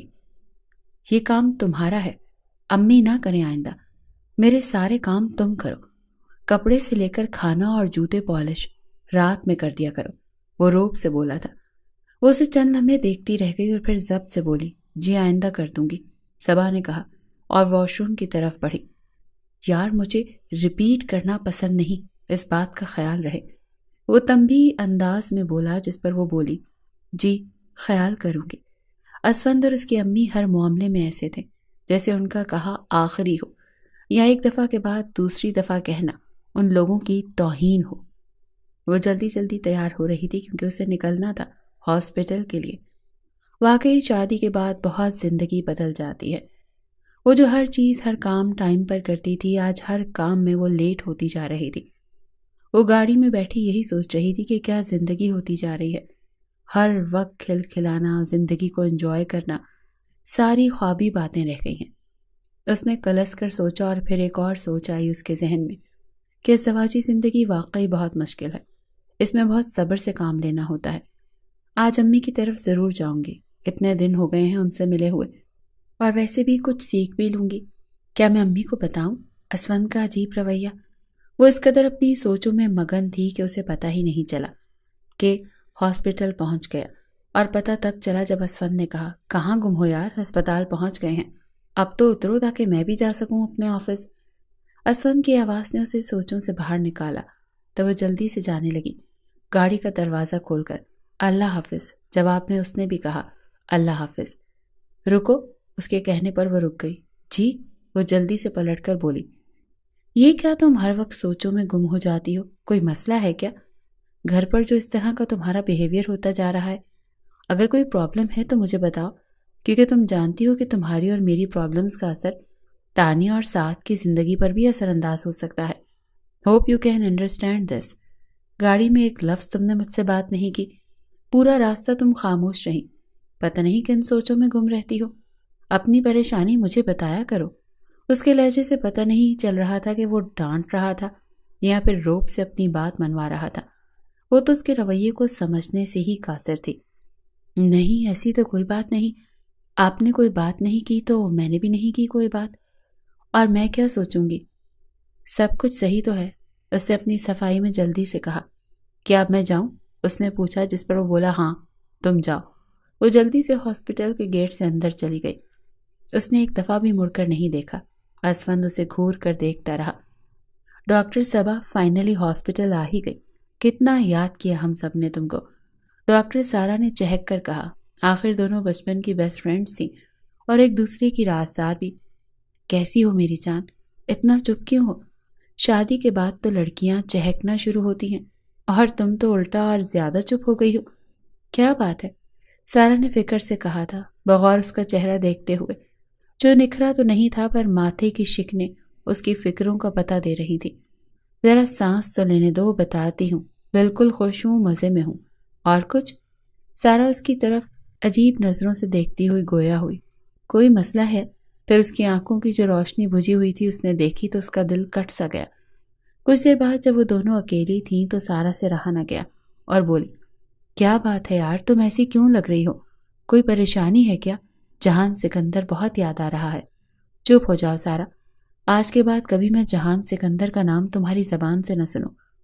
میرا اس شخص سے کوئی واسطہ نہیں ہے، میری زندگی میں صرف اسفند کا وجود ہے اور مجھے اپنے گھر کو دیکھنا ہے، اسے سنبھالنا ہے، کیونکہ میرے ساتھ صرف 2 بندوں کی نہیں، ہم 4 لوگوں کی زندگی کا سوال ہے اور 2 خاندانوں کا بھی سوال ہے۔ آج اس شخص کا نام لے لیا، اگر آج کے بعد کبھی میرے سامنے مت لینا، میرے لیے وہ مر گیا، اور تم بھی یہی سمجھنا۔ ویسے بھی اس کے لیے تو میرا وجود ہی نہیں ہے، اور میری ایک طرفہ محبت میری شادی کے ساتھ ہی مر گئی ہے، صبا نے ٹھوس لہجے کے ساتھ کہا، اور یہ ایک بیوی نے کہا تھا۔ سارا بس اسے دیکھتی رہ گئی، وہ جانتی تھی اندر سے کس طرح ٹوٹ رہی ہے اس کی دوست۔ وہ شخص ایسا تو نہیں تھا جسے یوں بھول جاتی، کتنے عرصے سے وہ اس کے دل کے تخت پر کسی آقا کی طرح براجمان تھا۔ خدا کرے کبھی کسی کو محبت نہ ہو، اور اگر محبت ہو تو اس میں جدائی نہ ہو۔ صبا نے اسفند کو کال ملائی فارغ ہو کر۔ سلام دعا کے بعد وہ بولا، کہو کس لیے اس وقت تم نے فون کیا؟ کوئی کام ہے؟ اس نے سوچا شاید اسفند بہت زیادہ مصروف ہے اور میں نے اسے ڈسٹرب کر دیا۔ وہ جلدی سے بولی، کیا میں آج امی کی طرف یہیں سے چلی جاؤں؟ ایک رات بھی ٹھہر جاؤں گی اگر آپ کی اجازت ہو تو۔ اس کی بات پر اسفند کو غصہ تو شدید آیا پر ضبط کرتا ہوا بولا، تم پہلے گھر جاؤ، آرام کرو، شام میں تم سے بات کروں گا، اور آئندہ آفس میں فون کر کے ایسی باتیں مجھ سے مت کیا کرو۔ اگر ایسی کوئی بات کرنی ہو تو رات کو ہی بات کر لیا کرو، یا ایٹ لیسٹ صبح میں سویرے کہہ دیا کرو۔ یہ کیا بات ہوئی؟ ایسی باتیں فون پر کرنے کے لیے ہوتی ہیں۔ فی الحال میں ڈرائیور بھیج دیتا ہوں، تم گھر جاؤ، رات میں بات کریں گے۔ اوکے، رکھتا ہوں فون۔ صبا کو شدید بے عزتی کا احساس ہوا۔ اسفند کے اس طرح بولنے پر وہ سوائے ضبط کر کے اور کیا کر سکتی تھی، اسی لیے ضبط کرتی ہوئی بولی، سنیں، ڈرائیور اور گاڑی آ گئی ہے، میں چلی جاؤں گی، آپ رہنے دیں۔ اس نے جلدی سے کہا۔ اس سے پہلے کہ وہ کال کاٹتی اسفند بولا، کیا تم نے خود فون کر کے ڈرائیور کو اپنے پاس بلایا ہے؟ نمبر ہے اس کا؟ اس کا انداز نارمل سا نہیں تھا۔ صبا کا دل گھبرایا پر وہ ضبط سے بولی، نہیں، خالہ امی کو کہا تھا، انہوں نے بھیجا ہے ڈرائیور۔ اس نے جلدی سے اپنی صفائی پیش کی کہ کہیں اسفند اور غصے نہ ہو جائے۔ گڈ، ڈرائیور کا نمبر رکھنے کی تمہیں ضرورت بھی نہیں ہے۔ جب بھی گاڑی کی ضرورت ہو تو امی سے کہنا یا پھر مجھ سے، سمجھی؟ وہ جلدی سے بولی، جی ٹھیک ہے، گھر پہنچ کر مجھے کال کرنا۔ اوکے، اللہ حافظ، رکھتا ہوں۔ گھر پہنچ کر کال کرنا مت بھولنا، اللہ حافظ۔ اس نے گمسم ہو کر موبائل کو دیکھا اور پھر پرس میں رکھا۔ وہ گھر پہنچتے آرام کرنے کے لیے اوپر جانے لگی تو اچانک سے آواز دی ثنا بیگم نے اور کہا، رکو، نہ سلام نہ دعا، ڈائریکٹ اوپر جا رہی ہو؟ گھر آؤ تو تم مجھے سلام کیا کرو تاکہ مجھے پتا چلے تم گھر پہنچ چکی ہو، تاکہ میں بھی آرام کر سکوں، ورنہ مجھے تو پورا دن تمہارا انتظار ہی لگا رہے گا۔ وہ سرد لہجے میں اسے ٹوک گئی تھی۔ وہ ایک دم رکی اور کہا، سوری خالہ امی، میں نے آپ کو دیکھا نہیں۔ وہ آ کر ان کے پاس صوفے پر بیٹھ گئی اور اپنا پرس سامنے ٹیبل پر رکھا۔ دیکھو بیٹا، تم اس گھر کی بہو ہو، تمہیں چاہیے کہ ہر بات اسفند کے ساتھ ساتھ مجھے بھی بتایا کرو، اور مجھ سے بھی اجازت تمہیں لینی چاہیے۔ وہ ہوک بھر کر اپنی خالہ کی باتیں بغور سنتی رہی جو اپنی ہی کہے جا رہی تھی۔ میں تمہیں مائکے جانے سے روک نہیں رہی، رات کو ہی بتا دیتی تو چلی جاتی آج، پر بیٹا ایک بات یاد رکھنا، ہر گھر کا اپنا ماحول ہوتا ہے، اپنے طور طریقے ہوتے ہیں، اور ہر لڑکی کو چاہیے کہ اپنے گھر کے طریقوں کو فالو کریں، نہ کہ وہ اپنے مائکے والے طریقے سے چلیں۔ شادی کے بعد لڑکیوں کو ایڈجسٹ کرنا پڑتا ہے، پھر چاہے وہ شوہر کے ساتھ ہو یا سسرال کے ساتھ، اور مجھے امید ہے کہ میری بھانجی بہترین بہو ثابت ہوگی۔ جی خالہ امی، کوشش کروں گی آئندہ آپ کو شکایت کا موقع نہ دوں۔ وہ نرمی سے ضبط کرتی ہوئی بولی تھی۔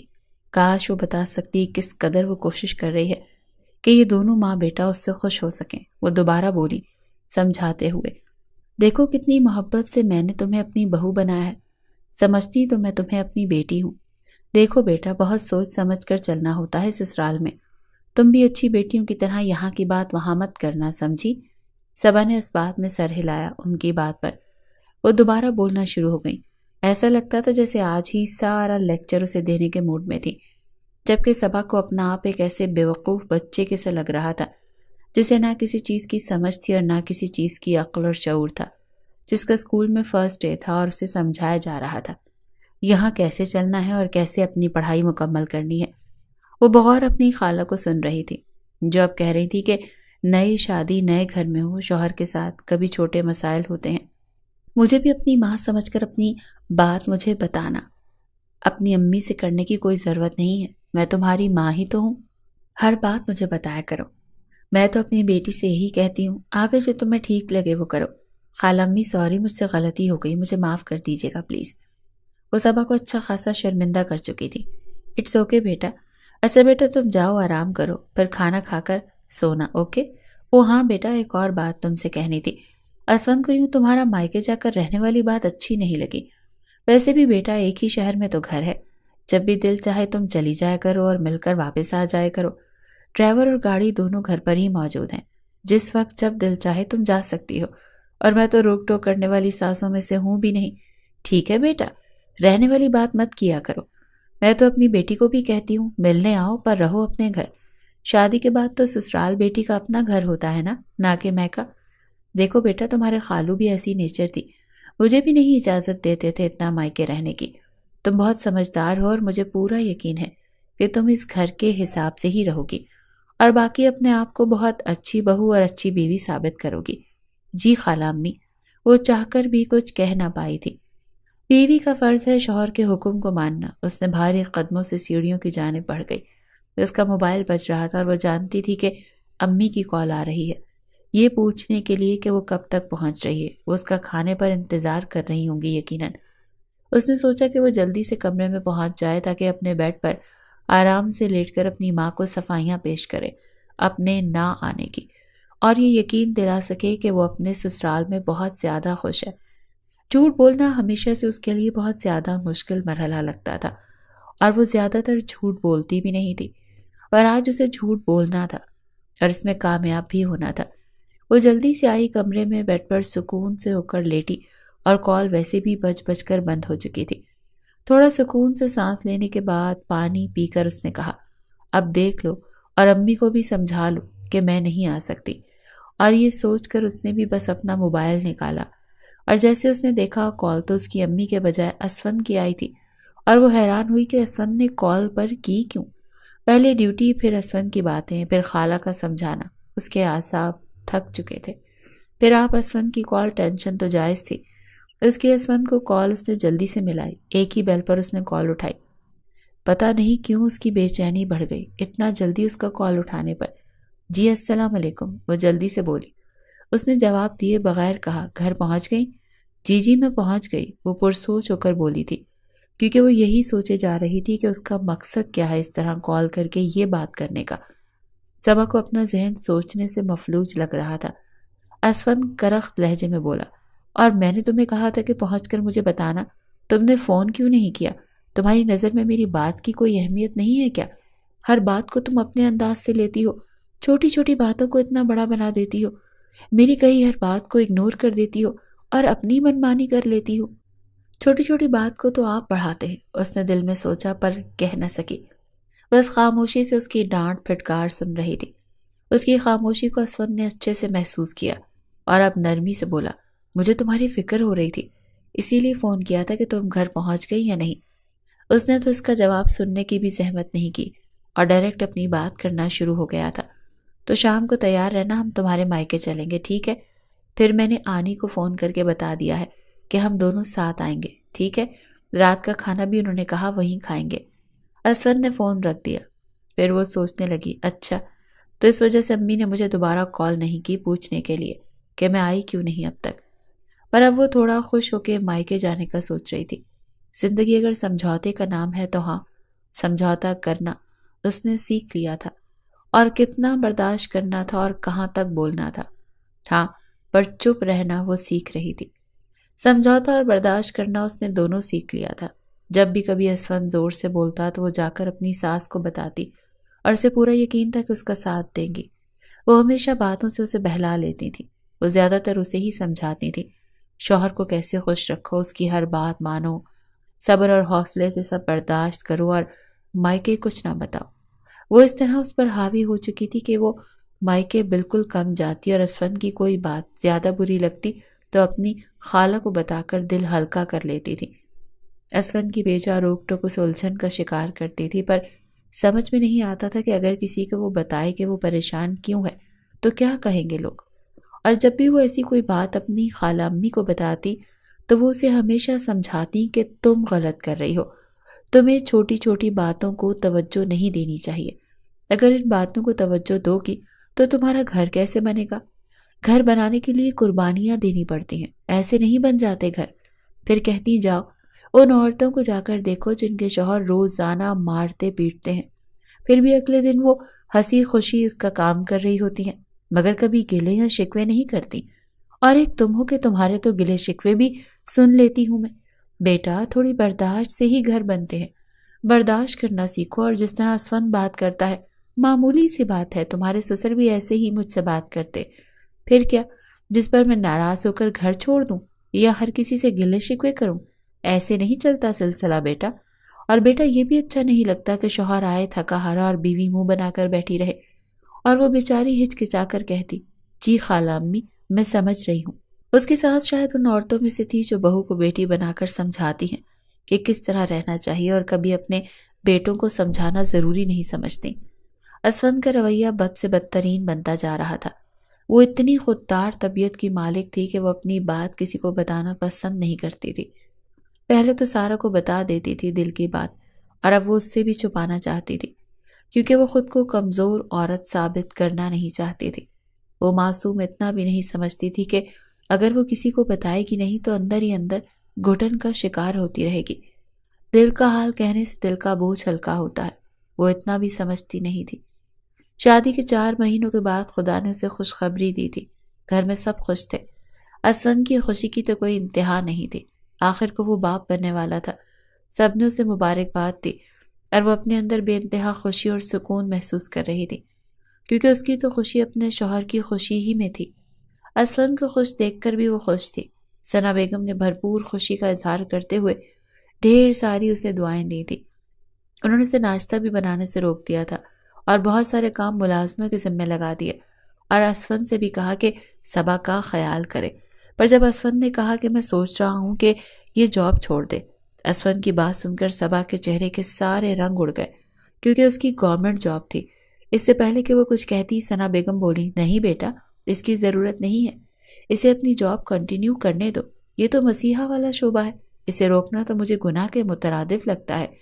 خود اپنا خیال رکھ سکتی ہے، باقی گھر کے کام کی تو بس اس پر کوئی ذمہ داری میں نہیں چھوڑوں گی۔ صبا نے شکر کا سانس لیا کہ اس کی ساس نے بات سنبھالی، کیونکہ اسلم کو صرف اس کی ماں ہی روک سکتی تھی۔ صبا میں کہاں اتنا دم تھا کہ اسے اپنی کوئی بات منوا سکے۔ پر امی، مجھے تو بچے کی فکر ہو رہی ہے، یہ بھی تو ماں ہے، اسے بھی سوچنا چاہیے، اسفند نے فکر مندی سے کہا۔ بس بیٹا، اس موضوع پر دوبارہ بات نہیں ہوگی، یہ اپنی جاب کرے گی اور تم اسے کچھ نہیں کہو گے۔ ثنا بیگم 2 ٹوک لہجے میں بولی تھی۔ اب وہ اپنے بیٹے کو یہ نہیں کہہ سکتی تھی کہ شادی سے پہلے ہی رشید صاحب نے کہہ دیا تھا کہ ان کی بیٹی صبا شادی کے بعد جاب کرے گی، اور ثنا بیگم نے بھی وعدہ کیا تھا کہ وہ کبھی اس کی جاب میں رکاوٹ نہیں آنے دیں گی۔ اب اگر ان کے بیٹے کی طرف سے کوئی رکاوٹ ہوئی تو فضول میں تانیہ کو کوئی پریشانی نہ دیکھنی پڑے، اسی لیے وہ اس معاملے میں صبا کو مکمل سپورٹ دے رہی تھی۔ اس سے پہلے اسفند کچھ اور کہتا، صبا بولی، اسفند، جب بھی مجھے لگے گا کہ میں اپنے بچے کے لیے نہیں کر پا رہی اس جاب کی وجہ سے، یہ میرا آپ سے وعدہ ہے کہ میں اسی دن جاب چھوڑ دوں گی، کیونکہ مجھے پہلے آپ اور اپنے بچے اور اپنے گھر کی فکر ہے۔ صبا کی بات پر ثنا بیگم مسکرا کر بولی، بس ہو گئی تسلی تمہاری؟ اب تم صبا سے کچھ نہیں کہو گے، بس اسے سکون سے جاب کرنے دو گے اور اس کا بھرپور ساتھ دو گے۔ جی امی، آپ فکر نہ کریں، وہ تابیداری سے بولا تھا۔ صبا نے شکر کا سانس لیا، کیونکہ ورنہ تو اسے فکر ہی تھی کہ اب اسے ایک اور محاذ پر لڑنا ہوگا۔ دونوں گھروں میں خوشیوں کا ماحول چل پڑا، کیونکہ تانیہ اور سعد کے پاس بھی خوشخبری تھی۔ کل رات سب صبا کے مائکے سے آئے تھے مبارکباد دینے۔ اگلے صبح وہ کچن میں آئی تو پہلے ہی سے ثنا بیگم کھڑی تھی، ناشتہ بنا رہی تھی۔ وہ پیار سے بولی، تم دونوں کا ناشتہ تیار ہے، لے جاؤ۔ صبح کے ناشتے کی تم فکر مت کیا کرو، کیونکہ جلدی جلدی میں ایسا نہ ہو کہ کوئی پرابلم ہو جائے، اسی لیے میں خود بنا دیا کروں گی، ٹھیک ہے بیٹا؟ جاؤ، جا کر اسفند کو دیکھو، ناشتے کی ٹرے لے جاؤ۔ وہ تشکر سے بولی، شکریہ خالہ امی۔ اس کے لہجے میں محبت ہی محبت تھی۔ کچھ دیر بعد دونوں تیار ہو کر نیچے آ رہے تھے اپنے روم سے، تو اسی وقت ثنا بیگم نے اسفند کو مخاطب کرتے ہوئے کہا، بیٹا، کل رات تم دونوں کے کمرے میں جانے کے بعد تمہارے بھائی کی کال آئی تھی، وہ آ رہا ہے واپس لندن سے۔ سچ مما؟ آپ نے بہت اچھی خبر بتائی، بہت وقت ہو گیا ہماری شادی کو، بھائی آئے نہیں، سچ میں دل خوش کر دیا آپ نے۔ اسفند چہک کر بولا، اسے بے انتہا خوشی ہو رہی تھی اپنے بڑے بھائی کے آنے کی۔ دیکھ لو کتنی خوش نصیب ہے تمہاری اولاد، اس کے آنے کی خبر سنتے ہی دیکھو تمہارا بھائی بھی آ رہا ہے، اور میں بہت زیادہ خوش ہوں۔ جلدی کرو، تم دونوں جاؤ، لیٹ ہو رہے ہو، باقی باتیں شام میں کریں گے۔ خالہ امی، مبارک ہو آپ کو، یہ کہہ کر صبا دروازے کی اور بڑھ گئی تھی۔ آج ثنا بیگم بے انتہا خوش تھی، کیونکہ ان کا لاڈلا اور پیارا بیٹا باہر ملک سے آ رہا تھا پورے 1 سال کے بعد۔ ان کی خوشی دیکھنے کے لائق تھی۔ شہریار ملک کو اللہ نے نہ صرف بھرپور وجاہت سے بلکہ ذہانت سے بھی نوازا تھا۔ وہ خود سر ضدی، انا پرست اور اپنی بات منوانے والی طبیعت کا مالک تھا، ہمیشہ اپنے کام سے کام رکھنے والا، نہ کسی سے زیادہ ملتا جلتا تھا، کم ہی خاندان کی تقریبات میں جانا، ہمیشہ اپنی پڑھائی کو فوکس کرنا، یہی اس کی ترجیحات تھیں۔ باہر ملک سے MBA کی ڈگری لے کر آیا تھا تاکہ اپنا بزنس کر سکے۔ ہر بات میں اس کی آنکھوں کا ایسا تاثر ہوتا کہ سامنے والے کو کبھی پتہ ہی نہیں چلتا تھا کہ اسے اس کی بات اچھی بھی لگی یا بری، کیونکہ وہ اپنے آپ کو چھپانے میں ماہر تھا۔ اسے سرپرائز دینا بہت پسند تھا، اسی لیے وہ ان کو سرپرائز دینے کے لیے اگلے ہفتے کا بتا کر آج ہی پہنچ گیا تھا۔ اچانک وہ جاب سے تھک کر گھر آئی تھی، فریش ہو کر اپنے روم سے نکل آئی۔ یہ سوچ کر کہ کچن کی طرف آئے تاکہ کھانا کھا کر پھر آرام کرے۔ ابھی کھانا وہ ٹرے میں ڈال کر جیسے ہی مڑنے لگی، سرپرائز سرپرائز!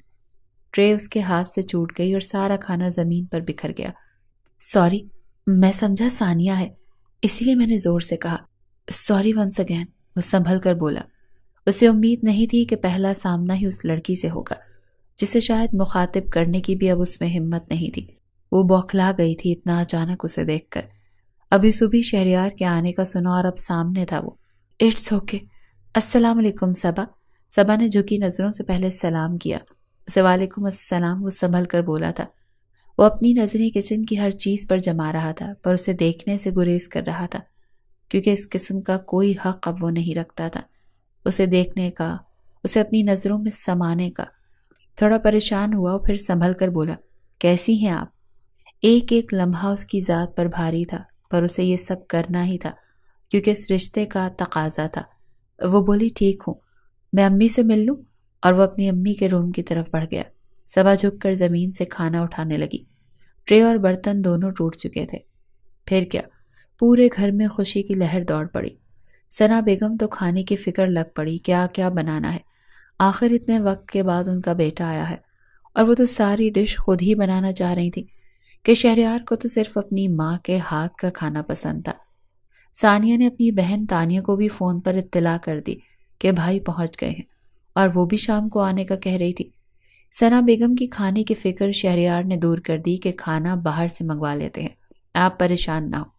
وہ ہمیشہ نالا رہتی تھی شہریار کے سرپرائز کی عادت سے۔ تانیہ تو شام ہوتے ہی اپنے بھائی سے ملنے آ گئی اور آج بہت زیادہ خوش تھی کیونکہ شادی کے اتنے وقت کے بعد اس کا بھائی آیا تھا۔ شہریار بھی بہت خوش تھا اپنی بہن سے مل کر، آخر اس کی شادی کے بعد وہ پہلی دفعہ اس سے مل رہا تھا۔ خاندان کے لوگ بھی شام سے آنا شروع ہو گئے تھے، کوئی آ رہا تھا تو کوئی جا رہا تھا، اور صبا اور ثانیہ مہمانوں کی وجہ سے گھن چکر بنی ہوئی تھی۔ ثنا بیگم نے کمال مہارت سے اپنی بہن نادیہ بیگم سے اجازت لے کر تانیہ آج رات رک جائے کیونکہ اس کا بھائی باہر ملک سے آیا ہے نا۔ نادیہ نے اعتراض کیا نہ سعد نے، دونوں نے خوشی خوشی اسے اجازت دے دی۔ یہ دیکھنا مشکل نہیں تھا اور ہر آنکھ دیکھ سکتی تھی کہ سعد کتنا اپنی بیوی سے محبت کرتا ہے، اسے اپنی بیوی کی خوشی کتنی عزیز ہے، یہ ہر کوئی محسوس کر سکتا تھا۔ تانیہ کی اپنے سسرال میں کیا اہمیت تھی سب واضح تھا۔ صبا دکھ سے دیکھ رہی تھی یہ سب کہ کس طرح ثنا بیگم نے اپنے لفظوں سے اپنے مطلب کی بات پر آ جاتی ہیں اور اسے ہمیشہ اپنی باتوں میں لگا کر اپنی بات منوا لیتی ہیں۔ صبا اپنے پیرنٹس سے ملنے کے بعد خاموشی سے اوپر چلی گئی۔ اس کا من ہی نہیں تھا کہ وہ ان سب کی محفل میں بیٹھ کر بات کرے۔ کسی نے اس کا اس طرح سے جانا محسوس نہیں کیا سوائے ایک شخص کے۔ اس کی دونوں آنکھیں اسی پر ٹکی تھیں، وہ بغیر اسے محسوس کرائے۔ اس کے جانے کے بعد اس کی دونوں آنکھوں میں جو روشنی تھی وہ بجھ گئی تھی۔ کیسے ہفتہ گزرا پتہ ہی نہیں چلا۔ ثنا بیگم نے تانیہ کو روک لیا تھا۔ ایک ہفتہ پورا جو ایک دن کی اجازت مانگی تھی وہ ہفتے میں بدل گئی تھی۔ اس ایک ہفتے میں اس نے اپنے بھائی سے بے انتہا شاپنگ کرائی، اسے کافی گھمایا، کبھی لنچ کبھی ڈنر، بہت زیادہ انجوائے کیا سب نے۔ ان سب میں اگر کوئی سب سے زیادہ دکھی تھا تو وہ صبا تھی۔ ایسا نہیں تھا کہ وہ تانیہ سے جلن اور حسد محسوس کرتی تھی، جلن اور حسد تو اس کی طبیعت کا حصہ ہی نہیں تھا، اور دکھ اس بات کا تھا کہ وہ اپنے پیرنٹس کے یہاں نہیں جا سکتی رکنے کو کیونکہ اس کے شوہر کو پسند نہیں، جبکہ ثنا بیگم اپنی بیٹی کو دھڑلے سے ٹھہرائے ہوئے تھی۔ کل تانیہ نے چلے جانا تھا، اسی لیے سب بھائی بہن اور ثنا بیگم نے محفل جمائی ہوئی تھی لاؤنج میں۔ صبا سب کے لیے چائے اور کافی بنا کر لائی تھی۔ صبا جانے لگی تو اچانک سے تانیہ نے آواز دی اور کہا، بھابھی رکیں، ہمارے ساتھ بیٹھ جائیں، اور آج تو کوئی بہانہ نہیں ہے کہ کل ڈیوٹی بھی نہیں کیونکہ کل سنڈے ہے، اسی لیے ہمارے پاس بیٹھ جائے نا۔ ہاں کیوں نہیں، وہ خاموشی سے ثانیہ کے پاس آ کر بیٹھ گئی۔ ضروری ڈسکشن کرنا ہے بھابھی، اسی لیے آپ کو بٹھایا ہے، آپ کے بغیر تو ہر فیصلہ ادھورا ہے نا، اسی لیے ہم کر دیتے اور کل آپ کو بتاتے تو آپ کو بڑا دکھ ہوتا، اسی لیے آج آپ کے سامنے ہی کریں گے۔ کیسا فیصلہ، کیسی ڈسکشن، میں سمجھی نہیں۔ صبا حیرت سے بولی، بھابھی ہم شہریار بھائی کی شادی کی بات کر رہے ہیں، ہم نے تو لڑکی سوچنا بھی شروع کر دی۔ پھر کسے سوچا؟ اس نے پرسوچ انداز میں پوچھا۔ مجھے تو ڈاکٹر سارا پسند ہے، بھابھی آپ کیا کہتی ہیں؟ اس نے چہک کر صبا کی بیسٹ فرینڈ کا نام لیا۔ اس سے پہلے صبا کچھ کہتی شہریار بولا، مجھے تو نہیں پسند اس کی چویا سی دوست، اس نے مغرورانہ انداز میں کہا تو صبا نے بغیر شہریار کو کچھ کہے یا اس کی بات کا جواب دیے اتنا کہا کہ میری دوست تو آلریڈی انگیجڈ ہے اور بہت جلد اس کی شادی ہونے والی ہے۔ تانیہ کا منہ اترا کیونکہ اس کی خواہش تھی کہ اس کی دوسری بھابھی بھی ڈاکٹر ہو۔ شہریار تھا ہی منہ پھٹ، جو منہ میں آتا وہ کہہ دیتا، اور وہ کئی بار سارا کو چوہیا کہہ چکا تھا اس کے منہ پر، کیونکہ وہ دبلی پتلی سی تھی۔ سارا بھی اس کی بات کا کبھی برا نہیں مانتی تھی۔ ویسے بھی سارا اس کے بچپن کی اکلوتی دوست تھی، اسی لیے ان کے گھر کی ہر دعوت وغیرہ میں موجود ہوتی تھی۔ اسی لیے سب اس سے کئی دفعہ مل چکے ہیں اور بہت اچھی طرح سے اسے جانتے بھی ہیں۔ تانیہ نے ندا کے لیے پوچھا، جو ان کے چچا کی اکلوتی بیٹی تھی، جس پر شہریار نے کہا وہ فیشن کی دکان مجھے بالکل پسند نہیں۔ شایان نے ناک منہ چڑھایا اس کے ذکر پر۔ پھر آپ اپنی پسند بتا دیں، اس نے بیزاریت سے کہا۔ ثنا بیگم مسکرائے جا رہی تھی اپنے بچوں کو یوں کھل کھلاتا دیکھ کر۔ جس کے لیے امی کہیں گی وہی میری پسند ہوگی، یہ ڈپارٹمنٹ تو میں نے امی کو دے دیا ہے۔ شہریار نے شان بے نیازی سے کہا۔ میرا خیال ہے علینا کیسی رہے گی، مجھے بہت پسند ہے، تم بتاؤ صبا، علینا کیسی رہے گی تمہاری جیٹھانی کے روپ میں؟ شہریار اپنی ماں کی بات پر پہلو بدل کر رہ گیا۔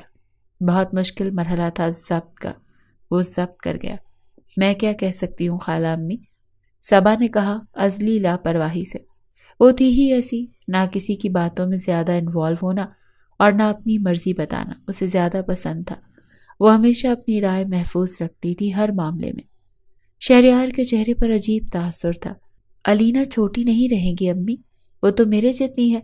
ثانیہ کی اپنے لہجے میں تھوڑی حیرت تھی۔ امی میرا خیال ہے یہ آپ کا ڈپارٹمنٹ ہے، آپ کو اگر علینا پسند ہے تو مجھے کوئی اعتراض نہیں۔ شہریار کی بات پر ثنا بیگم بے انتہا خوش ہو گئیں اپنے بیٹے کے منہ سے یہ بات سن کر۔ پھر علینا کو سب ڈسکس کرنے لگے تھے۔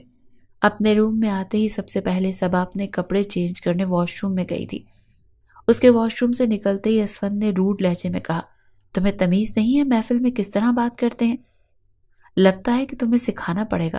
میں سمجھی نہیں، آپ کہنا کیا چاہتے ہیں؟ صبا نے حیرت سے دیکھا، جس پر اسفند بولا، سب کے بیچ بیٹھ کر روٹلی جواب دینا، سب سمجھتا ہوں میں تمہیں۔ بڑی تکلیف ہو رہی ہے تمہیں تانیہ کے آنے کی؟ وہ حیران ہو رہی تھی اس کے سرد انداز پر اب تو تڑپ اٹھی تھی اس کے الزام پر، اور اپنی صفائی میں بولی، میں نے ایسا کب کہا؟ میں نے ایسی کون سی بات کی جس سے آپ کو ایسا لگا؟ میں تو چپ چاپ بیٹھی تھی، میں تو کسی کو گھر میں بھی کچھ نہیں کہتی، اس نے دکھ سے کہا۔ اس کا لہجہ بھاری ہو چکا تھا اور شاید سامنے والے کو ذرا بھی احساس نہیں تھا۔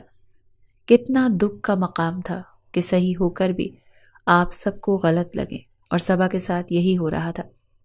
لفظوں کی مار سب سے بڑی مار ہے۔ اتنا ہتھیار سے نقصان نہیں ہوتا جتنا کسی کو زبان سے نقصان پہنچتا ہے۔ صبا اس کے لفظوں کی اذیت سے گزر رہی تھی۔ تمہیں میری بہن کا یہاں پر رہنا کھٹک رہا ہے، میں اچھی طرح سے جانتا ہوں۔ وہ بولا تو وہ جلدی سے بولی، ایسی کوئی بات نہیں ہے، تم مجھے غلط سمجھ رہے ہو۔ وہ اپنی صفائی ضرور دے رہی تھی، پر وہ جانتی تھی اس کی کوئی بھی صفائی دینا بیکار جائے گا، کیونکہ اسفند کو اس پر یقین نہیں کرنا تو نہیں کرنا، وہ کبھی نہیں کرے گا، وہ اچھی طرح جانتی تھی۔ وہ شدت سے ایک ایک لفظ پر بولا، مجھے تمہاری بکواس سننے کا کوئی شوق نہیں، پر میں آج ایک بات اچھی طرح سے جان گیا ہوں کہ تمہاری تانیہ میں تو ویسے ہی کوئی دلچسپی نہیں ہے، اور تمہیں اس گھر کے معاملات میں کسی قسم کی کوئی دلچسپی نہیں ہے۔ ہر وقت رونے والا منہ بنا کر نحوست پھیلائی ہوئی ہے تم نے گھر پر، اور مجھے تو یہ لگتا ہے میرے بچے کو بھی تم پیدا کرو گی اپنی طرح بیزار اور بیکار۔ کس بات کا تم میں اتنا غرور ہے؟ ہاں بتاؤ نا، کس بات کا غرور ہے؟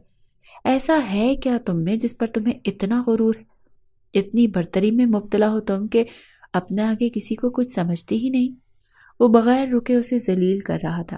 پاؤں کے نیچے سے زمین کا کھسکنا کیا ہوتا ہے آج اس نے جانا تھا۔ ایک ہفتے سے تمہاری یہ بیزاریت میں دیکھ رہا ہوں۔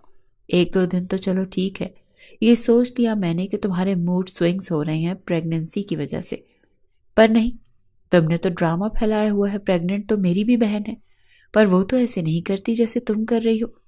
اسے سانس لینے میں دقت ہو رہی ہو ایسا اسے گمان گزرا، پر وہ اس کے تاثرات دیکھے بغیر اپنی بات جاری رکھے ہوئے تھی۔ میری بہن کو ہی دیکھ لو، کتنا ہنستی رہتی ہے، اور تم یہ سڑا ہوا منہ بنایا ہوا ہے، میری تو زندگی حرام ہو گئی ہے تمہارے ساتھ رہ کر۔ اور بھی نہ جانے کتنا کچھ وہ کہہ رہا تھا، اس کے کان سائیں سائیں کرنا شروع ہو گئے اور اس کی سماعتوں نے جواب دے دیا اور وہ ایک دم سے زمین بوس ہو گئی۔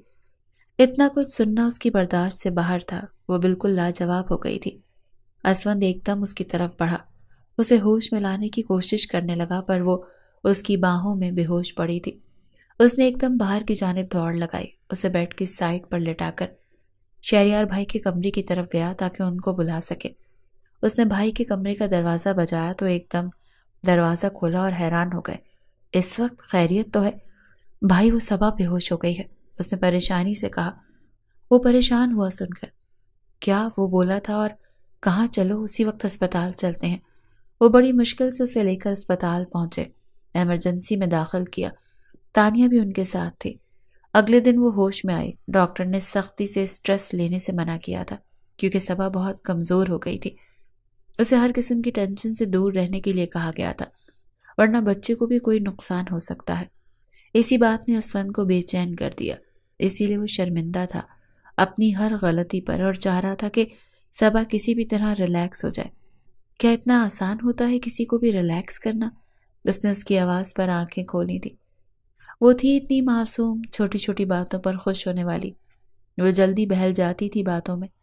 تھینکس گاڈ کہ تم نے آنکھیں کھولی، وہ دھیمے سے مسکرایا۔ پلیز مجھے معاف کر دو، آئندہ خیال کروں گا۔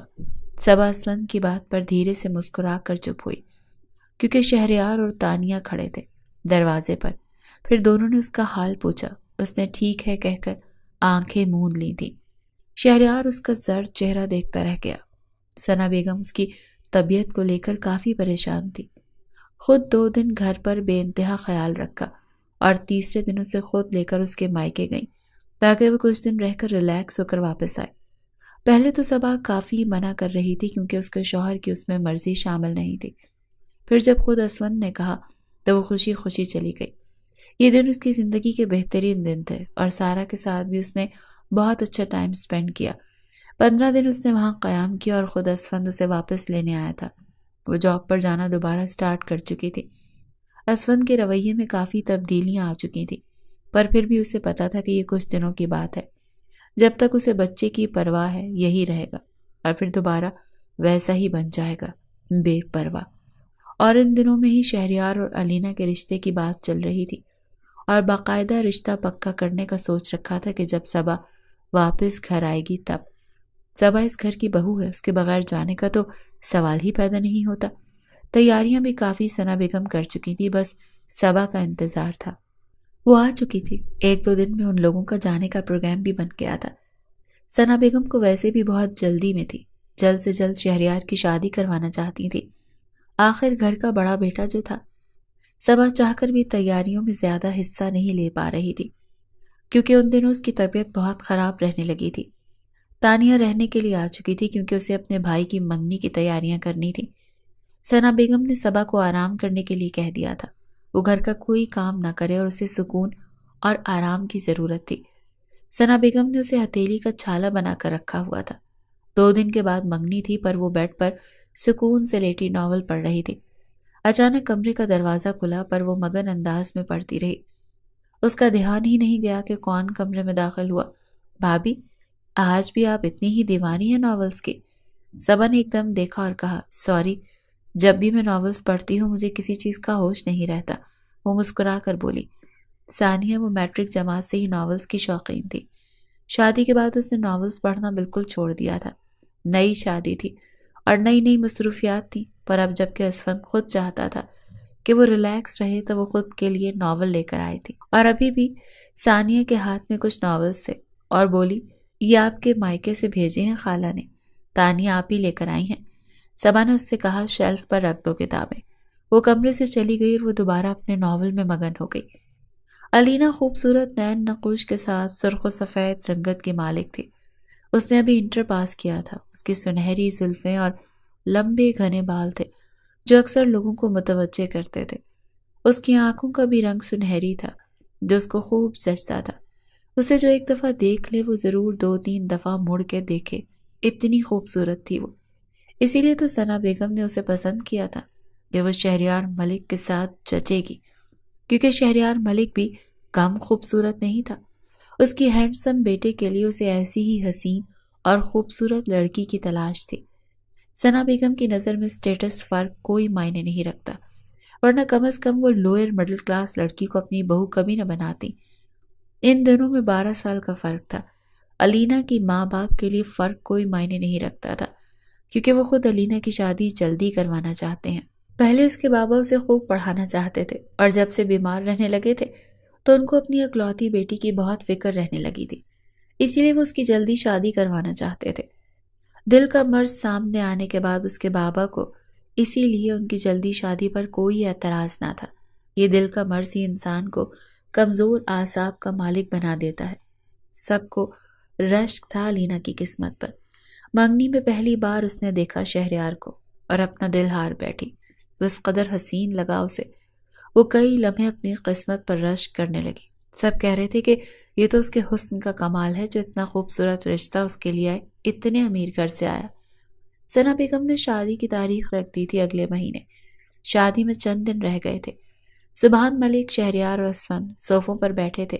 ناشتے کے بعد گھر کی عورتیں شادی کی تیاریوں میں زور و شور سے مصروف تھیں۔ شہریار نے اسفند سے کہا، میرا خیال ہے کیوں نہ تم بابا کا بزنس جوائن کر لو، میرا بھی اپنا بزنس کرنے کا ارادہ ہے۔ اسفند نے جواب دیا، بھائی مجھے تو 9 to 5 والی جاب پسند ہے، مجھ سے نہیں ہوتا یہ بزنس اور نہ ہی مجھ سے سنبھالا جائے گا، آپ تو میری طبیعت جانتے ہیں۔ اس نے بے فکری سے کہا، رہنے دو شہریار، اسے سمجھانا بیکار ہے، میں اسے کتنے دنوں سے کہہ رہا ہوں، اب تو شادی شدہ ہو گیا ہے، بچے والا ہونے والا ہے، اسے میری بات نہیں سمجھ آتی، میں اتنی ذمہ داریاں بڑھتی جا رہی ہیں۔ سبحان صاحب نے تھوڑا غصے سے کہا، کیونکہ وہ اکثر اسے سمجھاتے رہتے تھے کہ اسفند کو اپنا بزنس شروع ہوتے ہوئے دوسروں کی نوکریاں کیوں کرے، اور شاید اسفند کو کوئی انٹرسٹ نہیں تھا بزنس میں اپنی جاب سے اور اس کے پیکج سے خوش ہوں، اور جہاں تک میرا خیال ہے میں اور صبا اتنا کما لیں گے کہ اپنا گھر بہت اچھے طریقے سے چلا سکتے ہیں۔ بابا آپ رہنے دیں، اسفند کو کچھ نہ کہیں، اور ویسے بھی جو میرا ہے وہ اسی کا تو ہے، ہم الگ تھوڑی ہیں۔ شہریار محبت سے اپنے بھائی کو دیکھ رہا تھا۔ شہریار اور اسفند کی طبیعت میں زمین آسمان کا فرق تھا۔ شہریار دوست سے دوست 100 روپے بنانے کا ماہر تھا، جبکہ اسفند کو پیسے کی کبھی کوئی فکر ہی نہیں رہی۔ شہریار کم عمری سے جتنا موقع ملتا بابا کا بزنس سنبھالتا، ان کا ہاتھ بٹاتا، جبکہ اسفند جذباتی اور غصے والا تھا۔ شہریار بھی غصے والا پر جذباتی بالکل نہیں، وہ وقت اور حالات کا تقاضا سمجھ کر فیصلہ کرنے والے بندوں میں سے تھا، جبکہ اسفند کی عادت تھی جب ہی سبحان صاحب ایسی کوئی بات کرتے تو بہانہ کر کے اٹھ جاتا، اور آج بھی وہ اٹھ کر چلا گیا، ضروری کام کا بہانہ کر کے۔ دیکھ لو اس کی عادتیں، اور تم نے اور تمہاری ماں نے اسے بگاڑا ہوا ہے۔ شہریار، انہوں نے کہا، جس پر شہریار بولا، بابا رہنے دینا، چھوٹا ہے۔ جس پر وہ بگڑ کر بولے، تم اور تمہاری ماں نے اسے چھوٹا کہہ کر بگاڑا ہوا ہے۔ شہریار چپ ہو کر بیٹھ گیا۔ کچھ دیر بعد وہ بات بدل گیا اور دوسری باتیں کرنے لگا اپنے باپ سے۔ اتنی شام کو بہت شدید بارش آئی، سب بارش میں نہا رہے تھے۔ ایک صبا تھی جو ٹیرس کا دروازہ کھولے چائے کا کپ لیے بارش کے منظر سے لطف اندوز ہو رہی تھی۔ اس کے پاس ہی اس کا ناول پڑا ہوا تھا اور وہ بارش دیکھنے میں مگن تھی۔ وہ اتنی مگن تھی کہ اسے احساس تک نہیں ہوا کہ کوئی اسے اتنی محویت سے دیکھ رہا ہے۔ اچانک اسے خود پر کسی کی نظروں کی تپش کا احساس ہوا۔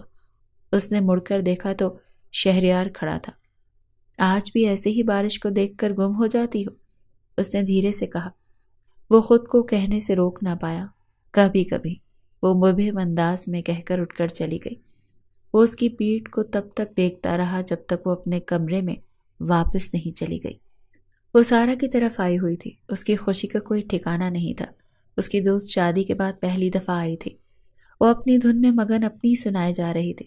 پھر صبا نے اسے کارڈ دیا شہریار کی شادی کا، اور ساتھ ہی ایک شاپر دیا، اور بولی، تم میری دوست ہو اور میری ہمراز، تم بس جلا دو اس کی یادیں، میرے اندر ہمت نہیں، میں اس کی ایک بھی یاد اپنے پاس رکھنا نہیں چاہتی، نہ میں اس کی ہو سکی نہ وہ میرا کبھی ہو سکے گا۔ سارا کی آنکھیں نم ہوئیں جب وہ شدت سے بولی، میرا نہیں رہا جو میرا جہان سکندر تھا۔ جس پر سارا بولی، ایسے نہیں روتے صبا، دیواروں کے بھی کان ہوتے ہیں، مجھے منع کر کے اب خود ایسے کر رہی ہو؟ اپنے بچے کا سوچو، دیکھو تم کتنی کمزور ہو گئی ہو، اپنا نہیں تو بچوں کا سوچ کر اسے اپنے لاشعور سے بھی نکال دو۔ سارا کی باتوں کے جواب میں وہ بولی، یہی تو مسئلہ ہے، وہ میرے لاشعور سے بھی نہیں نکلتا۔ مجھے ڈر لگتا ہے اسون کو شک نہ ہو جائے۔ جس پر سارا بولی، کچھ نہیں ہوتا، تم کون سا اس سے ملتی ہو یا فون پر رابطے میں ہو، پریشان نہ ہو، سمجھی؟ اور سوچوں کا کیا ہے، وہ کس نے دیکھی ہیں؟ سارا نے اسے ریلیکس کرنا چاہا۔ مرد، وہ بھی شوہر، اپنی بیوی کی سوچ کا بدلنا محسوس کر جاتا ہے، اور اسون کی طبیعت میں جو تجسس کا عنصر ہے وہ مجھے خوف زدہ کر دیتا ہے۔ بس تم جلا دو تاکہ میرے دل کو صبر آ جائے۔ اوکے، کر دوں گی، ڈونٹ وری، سارا نے کہا۔ یاد سے کرنا بھولنا مت، وہ بولی۔ صحیح ہے۔ اس وقت سارا کی بہن نے اسون کے آنے کی اطلاع دی۔ صبا کو حیرت ہوئی، اتنی جلدی اسون آ گیا لینے؟ اسی وقت سارا نے کہا، چلو اچھا ہے، اسون بھائی کی خاطر مدارات کر لوں، پہلی دفعہ آئے ہیں، وہ نہیں بیٹھیں گے، میں جانتی ہوں، ایک دفعہ سے زیادہ فورس نہ کرنا، ایسا نہ ہو پھر گھر جا کر مجھ پر غصہ ہوں، صبا نے کہا تھا، جس پر سارا بولی، اوکے بابا، جیسا تم نے کہا ہے ویسا ہی کروں گی۔ پھر واقعی اسون نہیں ٹھہرا اور اسے لے کر گھر کے لیے نکلا تھا۔ آج ثنا بیگم اور سبحان صاحب بہت زیادہ خوش تھے، کیونکہ آج ان کے بڑے بیٹے کا نکاح ہو چکا تھا۔ اب دونوں دلہا دلہن ایک ساتھ بیٹھے تھے۔ علینا نے ڈیپ ریڈ کلر کا شرارہ پہنا تھا جس پر گولڈن کڑھائی کا کام کیا ہوا تھا۔ بلیک کلر کی شیروانی شہریار نے پہن رکھی تھی۔ آج تو علینا کا حسن حوروں کو مات دے رہا تھا۔ دلہن کا فوٹو شوٹ کافی لمبا چلا، پھر دلہا دلہن کا کپل فوٹو شوٹ ہوا۔ تانی اور سعد نے کافی فوٹوز نکلوائے۔ آج بھی اسفند اور صبا دور دور تھے۔ ان کی دوری دوسرے لوگوں کو کافی محسوس ہوئی۔ شہریار خود جا کر اسفند کو بلانے گیا اور کہا، کیا بات ہے اسفند، تم اور صبا ایک دوسرے سے دور دور چل رہے ہو، کوئی مسئلہ ہے کیا؟ ایک دفعہ بھی تم دونوں کو ایک ساتھ نہیں دیکھا، بلکہ کسی نے بھی نہیں دیکھا۔ ایک دوسرے سے بات نہیں کرتے، مخاطب نہیں ہوتے، کوئی مسئلہ ہے کیا؟ کسی بھی اوکیزن میں تم دونوں نے کوئی کپل فوٹو نہیں نکلوائے؟ یار شرافت سے لے کر آؤ اسے اور دونوں کپل فوٹو میرے اور علینا کے ساتھ نکلواؤ، وہ حکمیہ لہجے میں بڑے بھائی کی طرح روب سے بولا، جس پر وہ گڑبڑا کر بولا، جی بھائی، ابھی صبا کو لے کر آتا ہوں۔ یوں ان دونوں کا بھی فوٹو سیشن ہوا دلہا دلہن کے ساتھ۔ پھر علینا ماں باپ کی دعاؤں میں رخصت ہو کر ملک ولاس میں آئی۔ کچھ رسموں کے بعد اس کی نندوں نے اسے شہریار کے روم میں سیج پر بٹھایا۔ سب کے جانے کے بعد اس نے سارا کمرہ غور سے دیکھا اور اسے اپنا کمرہ بہت پسند آیا۔ بہت خوبصورتی سے سجایا گیا تھا۔ کمرے میں ایک انلارج تصویر شہریار کی لگی ہوئی تھی جسے وہ بہت غور سے دیکھ رہی تھی۔ وہ کہے بغیر نہ رہ سکی کہ واقعی تم بہت خوبصورت ہو، اور میں بھی کم نہیں شہریار ملک۔ سب کہتے ہیں میں خوش نصیب ہوں، پر تم بھی مان لو کہ تم بھی خوش نصیب ہو جو مجھ جیسی حسین لڑکی ملی ہے۔ وہ مسکرائے جا رہی تھی معصومیت سے۔ آج اس کی سہیلیوں نے جی بھر کر اس کی تعریف کی تھی، اور اس کی سہیلیوں نے کہا تھا، علینا تجھے تو تیری ٹکر کا حسین مرد ملا ہے، کاش کوئی بتاتا اسے کہ حسن ہی سب کچھ نہیں ہوتا، اور حسن سے ہی سب کچھ خریدا نہیں جا سکتا۔ کسی نے علینا کو کوئی اتنی دعائیں خاص نہیں دی، جو کہ سب نے اسے ویسے ہی خوش نصیب قرار دے دیا۔ دعا دینے کی ضرورت بھی نہیں سمجھی، اور نہ علینا نے کبھی کسی سے دعا کرنے کو کہا۔ یہ خود پر غرور نہیں تو اور کیا ہے۔ اسی وقت دروازہ کھول کر شہریار اندر آیا۔ وہ سیدھا واش روم کی طرف بڑھ گیا کیونکہ شیروانی سے اسے الجھن ہو رہی تھی۔ وہ جلدی سے چینج کرنا چاہ رہا تھا شیروانی، اور وہ اپنے کپڑے لے کر واش روم میں چلا گیا۔ علینا کو عجیب لگا اس کا اس طرح سے جانا۔ اس نے ایک نظر بھر کر اس کی طرف نہیں دیکھا۔ علینا کے لیے یہ ایک عجیب سا تھا۔ آج تک کبھی اسے کسی نے اگنور نہیں کیا تھا۔ یہ تو ہر رسم میں اس نے محسوس کیا تھا کہ کبھی بھی شہریار نے کوئی خاص نظر اس کی طرف نہیں دیکھا، نہ ہی کوئی رومانٹک جملہ کہا۔ وہ اپنے حسن کی تعریف سننے میں اتنی مدہوش تھی کہ اس نے محسوس ہی نہیں کیا کہ کوئی ایک لفظ تعریف کا کسی بھی لمحے میں اسے شہریار نے نہیں کہا تھا۔ کوئی ایسا لمحہ اس کا دیا نہ تھا جس نے اس کا دل دھڑکایا ہو۔ کسی رسم میں اس کا دیا کوئی ایسا لمحہ نہیں تھا جو یاد پڑتا ہو۔ اب اسے یاد آیا تھا کہ بہت سی باتیں محسوس کرنی تھی جو وہ محسوس ہی نہیں کر پائی، اور جو اب اسے سمجھ میں آ رہی تھی۔ ایک دم اس نے خود کو تسلی دی کہ اتنا جلدی تم مایوس ہو گئی ہو، ابھی اسے آنے تو دو واش روم سے، اور میرے حسن کے جلوے دیکھنے دو، کیسے نہیں گھٹنے ٹیکیں گے۔ وہ من ہی من مسکرائی۔ کہنے کو وہ کم عمر تھی پر سمجھدار بہت تھی، اور اس رشتے کے تقاضے کو بھی خوب سمجھتی تھی، اور باقی کا کام اس کی شادی شدہ سہیلیوں نے کر دیا تھا۔ اسی وقت شہریار واش روم سے نکلا، بلیک شرٹ ٹراؤزر پہنے، اپنے بالوں میں انگلیاں چلاتا وہ بے انتہا وجی اور خوبرو لگا۔ علینا جو اسے شیفون کے گھونگھٹ سے دیکھ رہی تھی، اس کاروائی پر، اس کے چہرے کے مغرور نین نقوش پر وہ اپنا دل بری طرح ہار بیٹھی تھی۔ شہریار نے سائیڈ دراز سے انگوٹھی نکالی اور علینا کی طرف بڑھائی اور کہا، یہ تمہاری رونمائی کا گفٹ۔ آپ نے تو گھونگھٹ اٹھایا ہی نہیں، علینا نے معصومیت سے کہا۔ اس نے بیزاریت سے اس کا گھونگھٹ اٹھایا۔ مجھے یہ گھونگھٹ اٹھانے والی فضول رسمیں بالکل پسند نہیں، وہ ناگواری سے بولا۔ اب تو انگوٹھی لے لو۔ اس نے رنگ کی ڈبی پکڑ لی، وہ ڈائمنڈ کی خوبصورت رنگ تھی۔ علینا تو اپنی تعریف سننے کے انتظار میں تھی۔ اس نے تعریف تو دور کی بات پر ایک نظر ستائش والی بھی نہیں ڈالی تھی۔ علینا حیران تھی، اور اس کی حیرانگی بھی جائز تھی۔ جس نے سدا اپنی تعریفیں سنی ہو اور اچانک کوئی اسے احساس دلائے کہ وہ کچھ بھی نہیں، کچھ عجیب تو لگتا ہے۔ جاؤ چینج کر کے آؤ، وہ حکمیہ لہجے میں بولا، اور وہ اپنا لہنگا سنبھالتی ہوئی ڈریسنگ ٹیبل کے سامنے آئی اور اپنا زیور اتارنے لگی۔ دل میں خود کو کوسنے لگی، جانے وہ کیسے اندھے لوگ تھے جو اتنی تعریف کر رہے تھے۔ میرے شوہر نے تو ایک بار بھی تعریف نہیں کی۔ شیشے میں اس نے دیکھا اس کو شوہر بیڈ پر سیدھا لیٹا اپنے موبائل میں کوئی ضروری کام کر رہا تھا۔ وہ زیور اتارنے سے فارغ ہو کر واش روم کی اور بڑھ گئی اور اپنا نائٹ ڈریس پہن کر باہر آ گئی۔ وہ بیڈ کے دوسرے سائڈ پر آ کر بیٹھ گئی۔ اسے ایک نظر دیکھ کر شہریار نے لیمپ آف کیا اور اپنی طرف کھینچ لیا۔ اگلی صبح 10 بجے شہریار کی آنکھ کھلی۔ اس نے ایک نظر اپنے پہلو میں سوئی اپنی حسین بیوی کو دیکھا، جس کا حسن حوروں کو مات دے رہا تھا، پر اسے اس حسن میں کوئی دلچسپی محسوس نہیں ہو رہی تھی۔ نہ اس کا دل مچلا، دل تو کسی اور کا اسیر خیال تھا۔ اس نے دل میں کہا، سوری ماں، اس کا حسن میرے دل کو چھو نہ سکا۔ دل اسی کا اسیر خیال ہے جس کا ازل سے تھا۔ بہت کوشش کر کے دیکھ لی، آنکھوں میں ایک ہی منظر ٹھہر گیا۔ بہت کر لی کوششیں، میں ناکام ہو گیا۔ میری پہلی اور آخری محبت ادھوری رہ گئی۔ ہر خواہش پوری کرنے والی ماں ایک محبت نہ دلا سکی۔ اور وہ اٹھ کر واش روم میں چلا گیا۔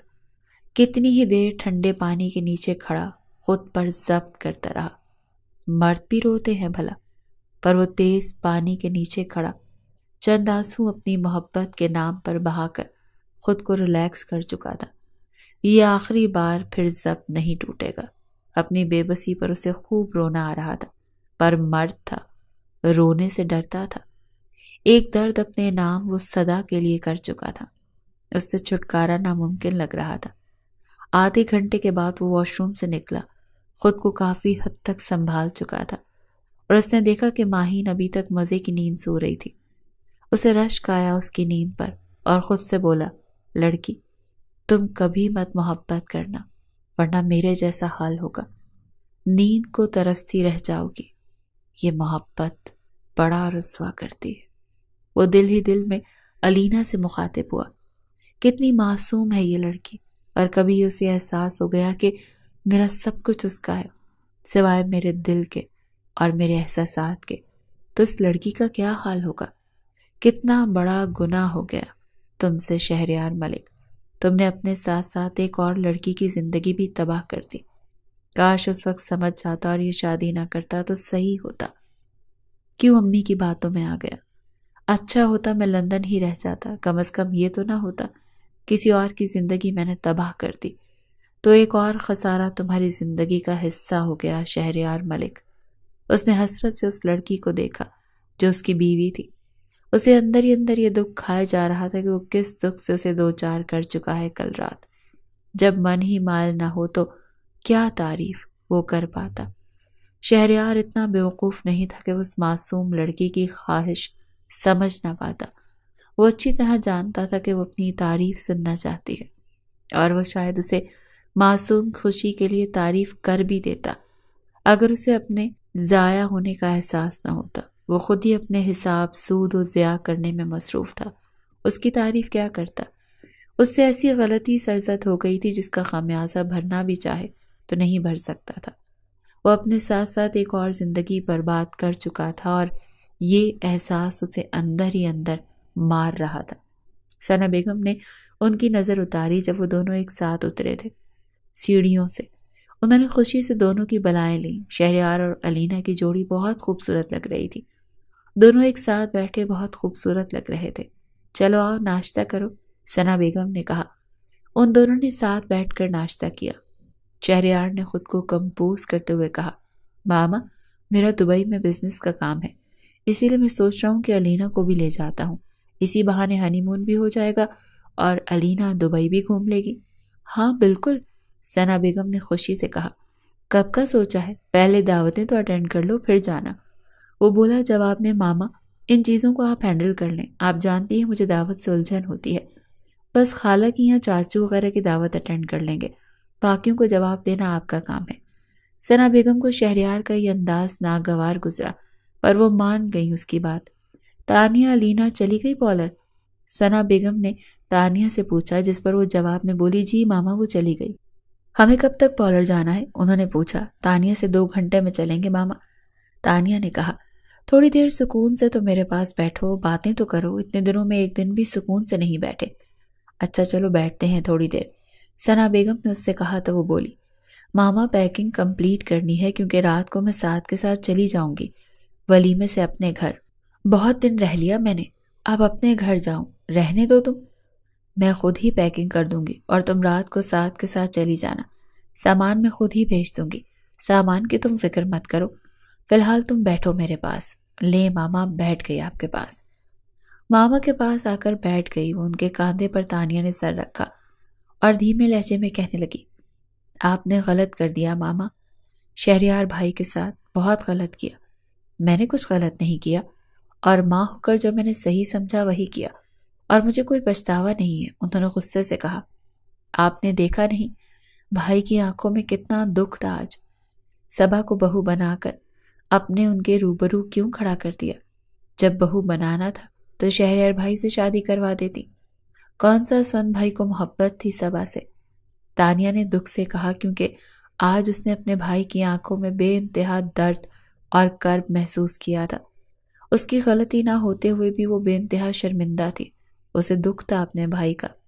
شہریار بھائی نہیں سنبھلے، نہ بھول پائے ہیں، آپ کیوں نہیں دیکھ رہی ان کی آنکھوں میں؟ وہ نہیں بھول پائیں گے صبا کو جب وہ ہر روز اس کے سامنے یوں رہے گی۔ شاید اسی لیے ہی بھائی اپنا بزنس دبئی میں سیٹ کر رہے ہیں تاکہ اس درد سے بچ جائیں۔ تانیہ نے جو کہا اسے اگنور کرتی وہ بولی، اتنی خوبصورت ہے علینا، تم دیکھنا چند دنوں کی بات ہے، کیسے بھول جاتا ہے شہریار صبا کو۔ ان کو یقین تھا اپنے انتخاب پر۔ ماما سب غلط ہو گیا، مجھے تو ڈر لگتا ہے اسفند بھائی کو کچھ پتہ چل گیا تو بڑی مصیبت ہو جائے گی۔ آپ کو کیا ضرورت تھی بھائی کو لندن سے بلانے کی؟ وہ وہیں ہوتے اور کچھ وقت تو شاید حالات بدل جاتے، وہ سنبھل جاتے۔ مجھے نہیں لگتا وہ اب کبھی سنبھل پائیں گے۔ تم ایسی باتیں تانیہ کیوں کر رہی ہو؟ انہوں نے اسے ٹوکا۔ کیونکہ مجھے شہریار بھائی کا دکھ ہو رہا ہے، کیونکہ میں اپنے بھائی سے بہت محبت کرتی ہوں، ان کا دکھ مجھ سے دیکھا نہیں جاتا۔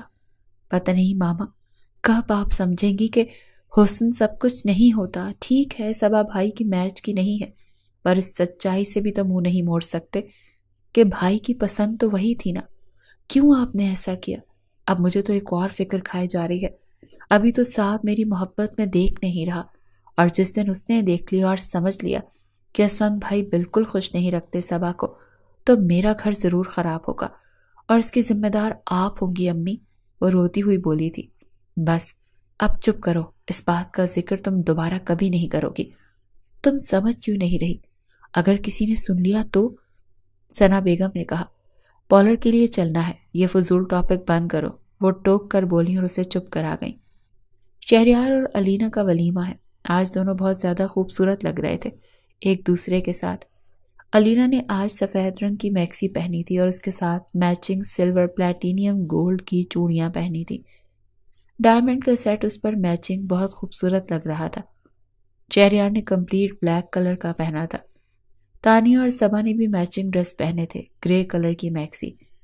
آج صبا خلاف توقع بہت خوش تھی، کل رات کئی دن بعد اسفند نے محبت سے بات کی تھی، وہ اتنے میں ہی خوش تھی۔ فنکشن تقریباً ختم ہو چکا تھا، فوٹو شوٹ بھی ہو چکا تھا۔ اب مہمان سب آہستہ آہستہ واپس جا رہے تھے۔ آج کے فنکشن میں سبحان صاحب کے بزنس کے لوگ اور شہریار کے بھی بزنس پارٹنر سب آئے تھے، اور سب کو اس کی دلہن بہت پسند آئی تھی۔ کوئی ایسا شخص نہیں تھا جس نے علینا کی تعریف نہ کی ہو۔ آج تو وہ واقعی آسمان سے اتری ہوئی کوئی اپسرا لگ رہی تھی۔ علینا کو تو بس ایک شخص سے اپنی تعریف سننی تھی، اور وہ تھا کہ بے پرواہ تھا۔ علینا کے دل سے ایک ہوک اٹھی۔ شہریار علینا کی بے چینی محسوس کر رہا تھا۔ آج سارا آئی ہوئی تھی فنکشن میں، اسی لیے صبا خوش تھی۔ اس نے اپنا سارا وقت اسی کے ساتھ سپینڈ کیا۔ فنکشن کے اختتام کے بعد سب گھر کے لیے روانہ ہوئے۔ کیا بات ہے سند، آپ کچھ بے چین لگ رہے ہیں؟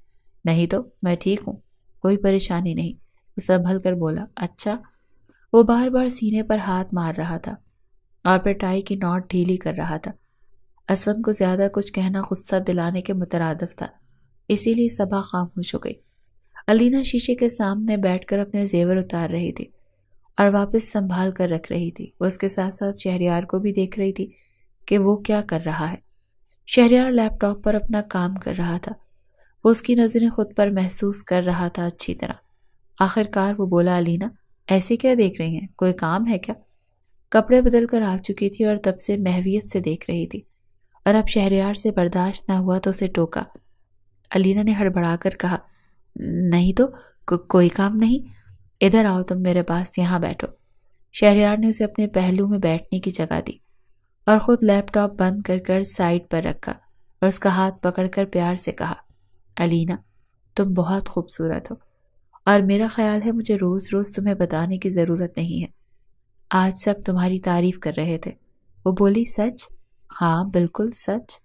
علینا خوش ہو گئی اور معصومیت سے مسکرانے لگی۔ آج علینا پرسکون محسوس کر رہی تھی۔ اپنے شوہر سے اپنی تعریف سننا ہر بیوی کے لیے خوشی کی بات ہوتی ہے۔ اب تم سو جاؤ، میں تھوڑا کام کر لیتا ہوں، ٹھیک ہے؟ آپ اپنا کام ختم کر لیں، پھر میں بھی سو جاؤں گی، وہ سکون سے بولی۔ 1 گھنٹے کے بعد وہ اپنے کام سے فارغ ہوا اور لائٹ آف کر کے لیٹ گیا۔ علینا کھسک کر اس کے بازو پر اپنا سر رکھ گئی۔ شہریار کو بے چینی نے گھیر لیا، پر وہ چاہ کر بھی اسے خود سے دور نہ کر سکا۔ وہ اسے کوئی درد نہیں دینا چاہتا تھا، کوئی تکلیف نہیں دینا چاہتا تھا۔ اس کا پورا وجود خوشبو میں بسا تھا، اور کوئی مرد ہوتا تو اب تک اس کی نرماہٹ محسوس کرتا، پر شہریار تو کسی اور کے خیال میں تھا۔ اچانک علینا نے اپنا سر اس کے سینے پر رکھا۔ شہریار سے برداشت نہ ہوا اور اس نے کہا، علینا تھوڑا سا دور ہو کر لیٹو، مجھے الجھن ہو رہی ہے اور مجھے اس طرح نیند نہیں آئے گی۔ وہ اس کا سر اپنے سینے سے ہٹا چکا تھا۔ علینا بہت زیادہ دور ہو کر دوسری طرف منہ کر کے لیٹ گئی اور وہ رو رہی تھی۔ کچھ دیر کے بعد اس کا جسم ہچکیاں لے رہا تھا۔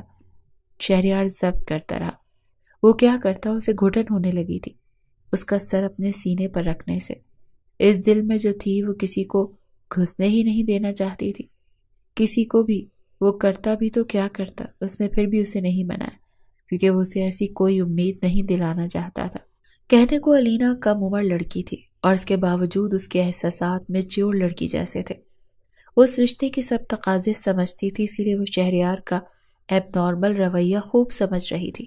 جانتی ہوں، جب کوئی شوہر اپنی بیوی سے بہت محبت کرتا ہے تو اس کا سر اپنے سینے پر رکھتا ہے، اور یہی لمس اسے سکون دیتا ہے۔ یہ بات کچھ مہینے پہلے اسے ایک شادی شدہ سہیلی نے بتایا تھا۔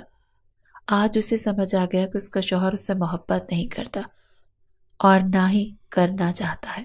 شہریار کو افسوس ہو رہا تھا، ان سب میں علینا کا کوئی قصور نہیں تھا تو میں اسے کیوں سزا دوں؟ یہی سوچ کر وہ اس کی طرف بڑھنے لگا تاکہ اس کی ہچکیاں لیتے جسم کو اپنی باہوں میں بھر کے اسے اپنے رشتے کا احساس دلائے۔ ابھی وہ اس کے بازو پر ہاتھ رکھ کر اپنی اور کرتا، کوئی دروازے کو زور سے پیٹنے لگا۔ اتنا شدید دروازہ پیٹنے پر شہریار جلدی سے دروازے کی اور بڑھا، ساتھ ہی علینا بھی اٹھ کر بیٹھ گئی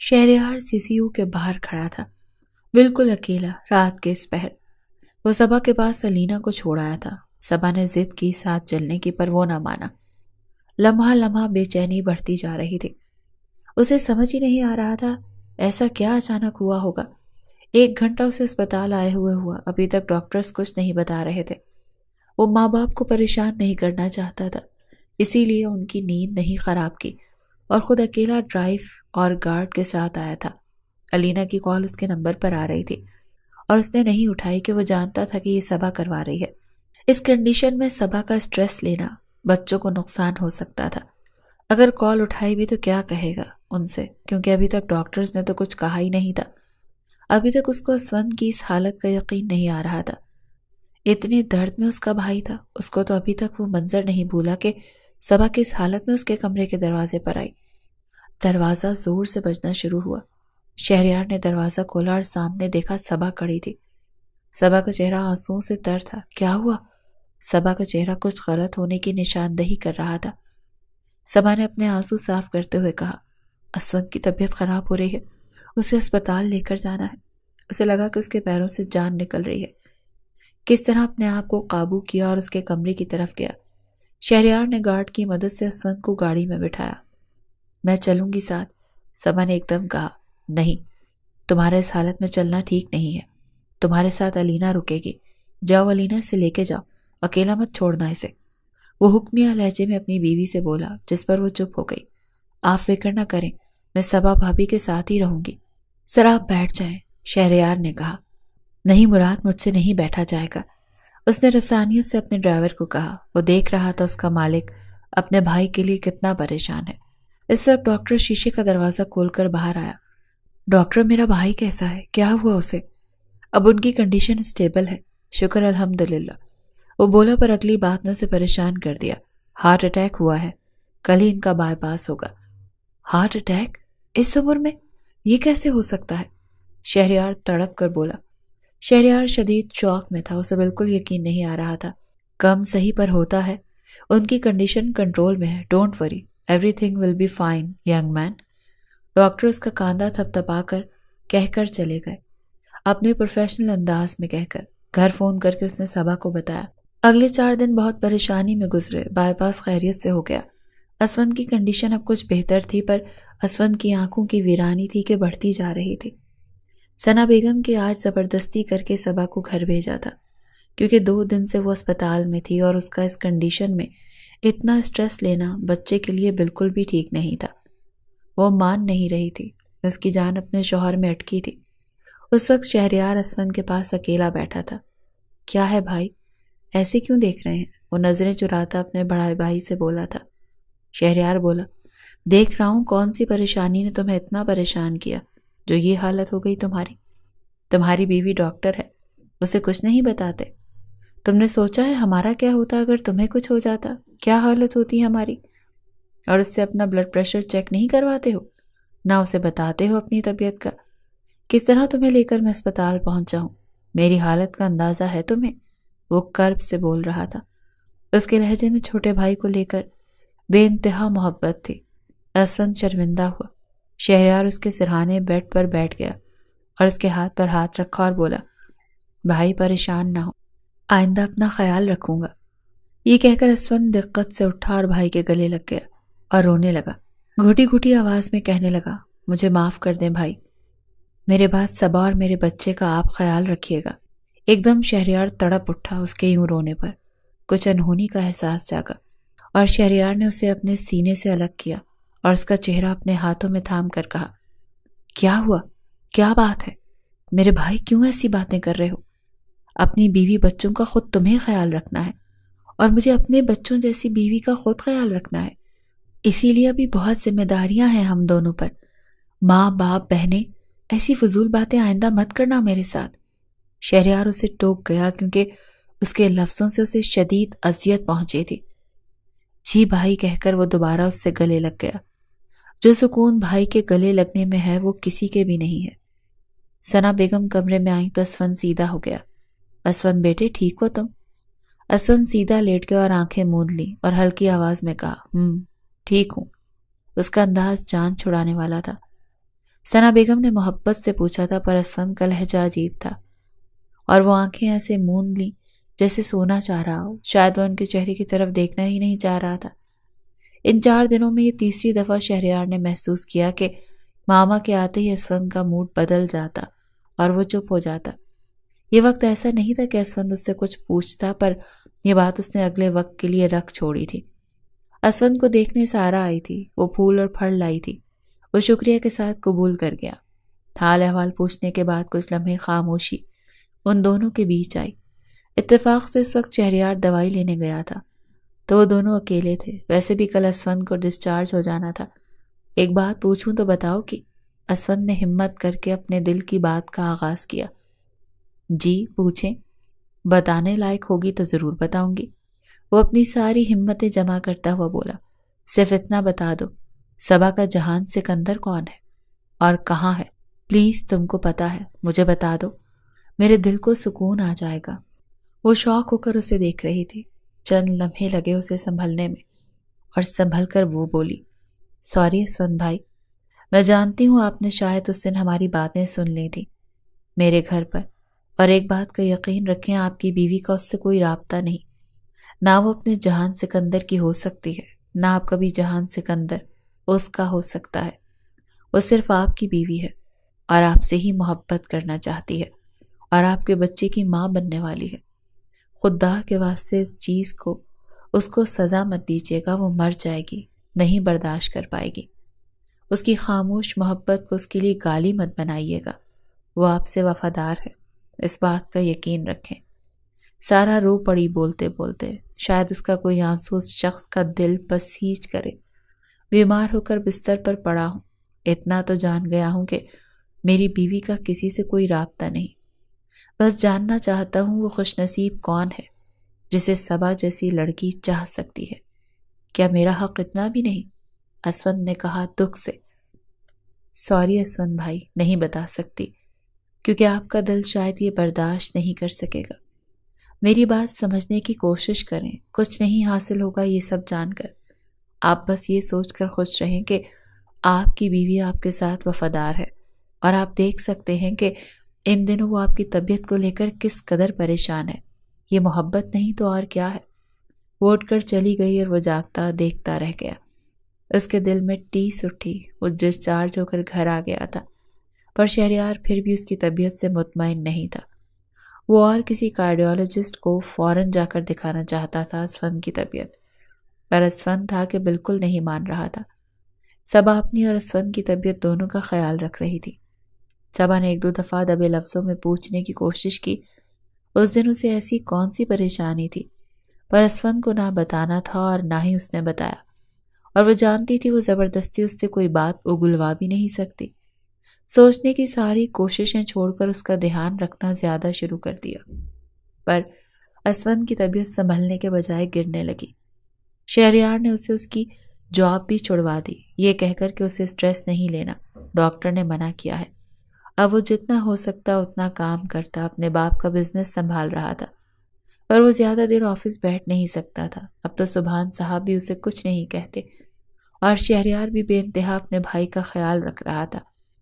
ان دنوں علینا کو جب چکر آیا تو پتہ چلا وہ امید سے کہا تو گھر بھی خوشیوں کی لہر دوڑ گئی۔ اس کی کم عمر کی پریگننسی تھی، اسی لیے ڈاکٹر نے کیئر کا کہا۔ سب اس کا خیال رکھنے لگے۔ جنوری کے اول دنوں میں صبا نے ایک خوبصورت بیٹے کو جنم دیا، تو چند دنوں بعد تانیہ نے بھی ایک بیٹے کو جنم دیا۔ یوں دونوں گھروں میں خوشیوں کی لہر دوڑ گئی۔ اسفند بے انتہا خوش تھا، پر ساتھ ہی ساتھ جہان سکندر کو جاننے کا تجسس اسے بے چین کیے ہوئے تھا۔ وہ کیا کرتا اپنی اس طبیعت کا؟ وہ بغیر جانے بس تڑپ رہا تھا۔ وہ سارا سے 2 بار اور مل کر پوچھنا چاہا، پر اس کی زبان نہ کھلی۔ پھر ایک دن ایک عجیب واقعہ ہوا جس نے اسے شوق ہی کر دیا۔ لاؤنج میں علینا، ثانیہ اور صبا آلریڈی بیٹھے تھے۔ اچانک وہاں آ کر اسفند بھی بیٹھ گیا۔ اس نے صبا سے اپنے بیٹے علی کا پوچھا تو پتہ چلا وہ امی کے پاس بیٹھا ہے، تو وہ وہاں جا کر اسے دیکھ آیا۔ واقعی وہ سو رہا تھا۔ وہ دوبارہ لاؤنج آیا تو ثانیہ اپنے چہکتے لہجے میں بولی، بھابھی سچ میں حیا کا جہان سکندر اور جہان سکندر کا کردار کتنا خوبصورت تھا اس ناول میں۔ مجھے تو دیوانہ کر دیا اس ناول نے۔ پتہ ہے مجھے میری سہیلی نے بتایا تھا اس ناول کا۔ وہ اپنی ہانکیں جا رہی تھی۔ اف کیا سین ہے ان کے، اور کیا انداز تھے جہان سکندر کے حیا کے لیے۔ بھابھی آپ تو ناول کی دیوانی ہیں، یہ ناول آپ نے نہیں پڑھا؟ ایسا ہو نہیں سکتا۔ ہاں میں نے پڑھا ہے، وہ مبہم لہجے میں بولی تھی۔ اس کے لہجے پر اسفند چونکا۔ حیا کا جہان سکندر، ایک زمانہ تھا لوگ اپنے شوہر کو شاہ رخ خان، سلمان خان سے کمپیئر کرتے تھے، اب تو بس ناول کی دیوانی لڑکیاں اپنے شوہر کو عمر جہانگیر، سالار یا پھر جہان سکندر سے ملاتی ہیں، ہے نا بھابھی؟ اسود کے ذہن کی گرہیں کھلتی چلی گئیں، اسے سب سمجھ آنے لگا۔ ہائے میرا جہان سکندر مجھے کب ملے گا؟ علینا مسکرائی، ثانیہ اس کے انداز پر، جبکہ صبا کے چہرے پر عجیب سا تاثر تھا اس ذکر پر۔ اس کے چہرے پر اس بات کا کرب اسود نے صاف محسوس کیا۔ وہ ٹیبل کی سطح پر انگلی پھیر رہی تھی۔ بھابھی، آپ کا جہان سکندر اسود بھائی ہے نا؟ صبا نے تڑپ کر نظریں اٹھائیں، صرف اس بات میں سر ہلایا تھا۔ اسود جہاں کھڑا تھا وہ اسے دیکھ سکتا تھا، پر صبا کو نہیں پتا تھا کہ اسود اسے دیکھ رہا ہے۔ ثانیہ اور علینا اپنی ہانکنے لگی تھی، کیونکہ اب علینا کو ثانیہ ناول سنا رہی تھی، کیونکہ علینا نے پڑھنے سے انکار کیا تھا۔ وہ ناول کی کہانی سننا چاہتی تھی۔ وہ دونوں آپس میں مصروف ہو گئیں۔ صبا اپنے خیال میں کھو چکی تھی۔ اس کی انگلیاں ٹیبل کی سطح پر کئی حروف کا جال بننے لگی تھی، اور اگلا پل ادراک کا تھا جب اسود نے غور کیا۔ اس کی انگلیاں مسلسل ایک ہی نام لکھے جا رہی تھی، بے خیالی میں۔ ہاں، وہ یہ سب بے خیالی میں ہی کر رہی تھی۔ اسود کو اندازہ تھا، ورنہ صبا نے ایک پل کو یہ نام زبان سے ادا نہیں کیا تھا۔ جان بوجھ کر تو بھلا لکھتی کیوں؟ جان بوجھ کر جو ہو رہا تھا وہ لاشعوری میں ہو رہا تھا۔ اس کی انگلیاں ٹیبل کی سطح پر وہ نام لکھ رہی تھی جو اس کا اصل جہان سکندر تھا۔ یہی لمحہ اسود کے لیے قیامت خیز لمحہ تھا۔ وہ سوچتا تھا وہ صرف شہریار کا گنہگار ہے، پر آج پتہ چلا اس کے ایک جھوٹ نے سب کی زندگیاں برباد کر دیں۔ کاش وہ اپنے بھائی سے جھوٹ نہ بولتا کہ وہ صبا سے محبت کرتا ہے، اور اپنی ماں کے جھوٹ میں اس کا ساتھ نہ دیتا تو آج حالات یہ نہ ہوتے، کیونکہ وہ اس دن شہریار کے ولیمے والے دن ان کے پولر جانے سے پہلے تانیہ اور اپنی ماں کی سب گفتگو سن چکا تھا، جب وہ دونوں اپنے گناہ کا اعتراف کر رہی تھی۔ ماں نے شہریار کو صبا سے الگ کرنے کے لیے اس کا استعمال کیا، اور وہ ہو بھی گیا استعمال۔ اس دن سے آج تک وہ اپنی ماں سے سیدھے منہ بات نہیں کر رہا تھا، پر ان کو تو کوئی فرق ہی نہیں پڑتا تھا، کیونکہ ان کی من چاہی اولاد ان کے ساتھ تھی۔ وہ تو تھا ہی ان کا انچاہا بیٹا، پر شہریار کا تو وہ بہت پیارا بھائی تھا نا، پھر کیسے ایک بھائی نے دوسرے بھائی کی محبت چھین لی؟ یہ اذیت اتنے دنوں سے اس کے دل کو اندر ہی اندر مار رہی تھی، پر آج جب صبا، جو اس قدر خود پر ضبط کے پہرے بٹھائے ہوئے تھی، کبھی جہان سکندر کا نام نہیں لیا، آج اس کی انگلیوں نے انکشاف کر دیا۔ اس نام نے اسود کو زمیں بوس کر دیا، کیونکہ دل کا درد برداشت سے باہر تھا، کیونکہ دل ماننے کو تیار ہی نہیں تھا۔ کیسے ایک ماں اپنے بیٹے کے ساتھ یہ کر سکتی ہے؟ کیسے جانے انجانے میں وہ ایک پیارے بھائی سے اس کی محبت چھین گیا، اور دن رات اسے تڑپا رہا ہے، اس کے ساتھ اس کی محبت کے ساتھ رہ کر، اور آج پتہ چلا کہ وہ اپنی بیوی کا بھی اتنے ہی گنہگار ہے۔ کاش وہ ایک وہی نہ ہوتا تو پھر کتنا اچھا ہوتا۔ اس کا دل یہ سب ماننے کو تیار نہیں تھا، یہ اب اس کی ایک وجہ سے ہوا تھا۔ یوں بھی اس کا دل کمزور تھا، یہ درد وہ سہ نہیں پایا، اور اگلے ہی پل زمیں بوس ہوا۔ گرنے کی آواز پر سب چونکے۔ صبا بھاگ کر اس کی طرف آئی اور تڑپ کر اس کی طرف بڑھی۔ وہ نم آنکھوں سے اس کے بہتے آنسو دیکھ رہا تھا۔ ہاں، وہ پریشان تھی۔ یہ پریشانی صرف اس کے لیے تھی، پر دل تھا کہ ماننے کو تیار نہیں تھا۔ اس کی آنکھیں بند ہونے لگی تھی۔ شہریار اسے اٹھانے کو آگے بڑھا تھا۔ 4 سال بعد اس دن صرف میں اور شہریار ہی جانتے تھے کیا ہوا، کیونکہ اسود کو گاڑی میں لے جاتے وقت وہ اپنی آخری سانسوں میں ایک ہی بات کہہ رہا تھا، مجھے معاف کر دو صبا اور شہریار، میرے ایک جھوٹ نے آپ دونوں کی زندگی تباہ کر دی۔ میں نے کبھی صبا سے محبت نہیں کی۔ وہ مشکل سے سانس لے رہا تھا۔ صبا کی گود میں اس کا سر تھا، جبکہ شہریار ڈرائیو کر رہا تھا۔ اسود تم مت بولو پلیز، اور پلیز آنکھیں کھول کر رکھو، بولو مت، شہریار نے ڈرائیو کرتے ہوئے کہا۔ وہ جانتا تھا اس کا بھائی کیا کہہ رہا ہے، کیونکہ تانیہ سے اپنے ضمیر کا بوجھ اٹھایا نہیں جا رہا تھا۔ اسی لیے وہ حقیقت کا اعتراف کر گئی کہ ماں نے کس چالاکی سے اسے اس کی محبت کو الگ کیا تھا۔ بھائی آج سچ کہنے دے، ورنہ مر کر بھی اتنا بے چین رہوں گا۔ پلیز اسود چپ کر جائے، صبا نے اسے سمجھانا چاہا پر وہ کب مانتا تھا اس کی بات۔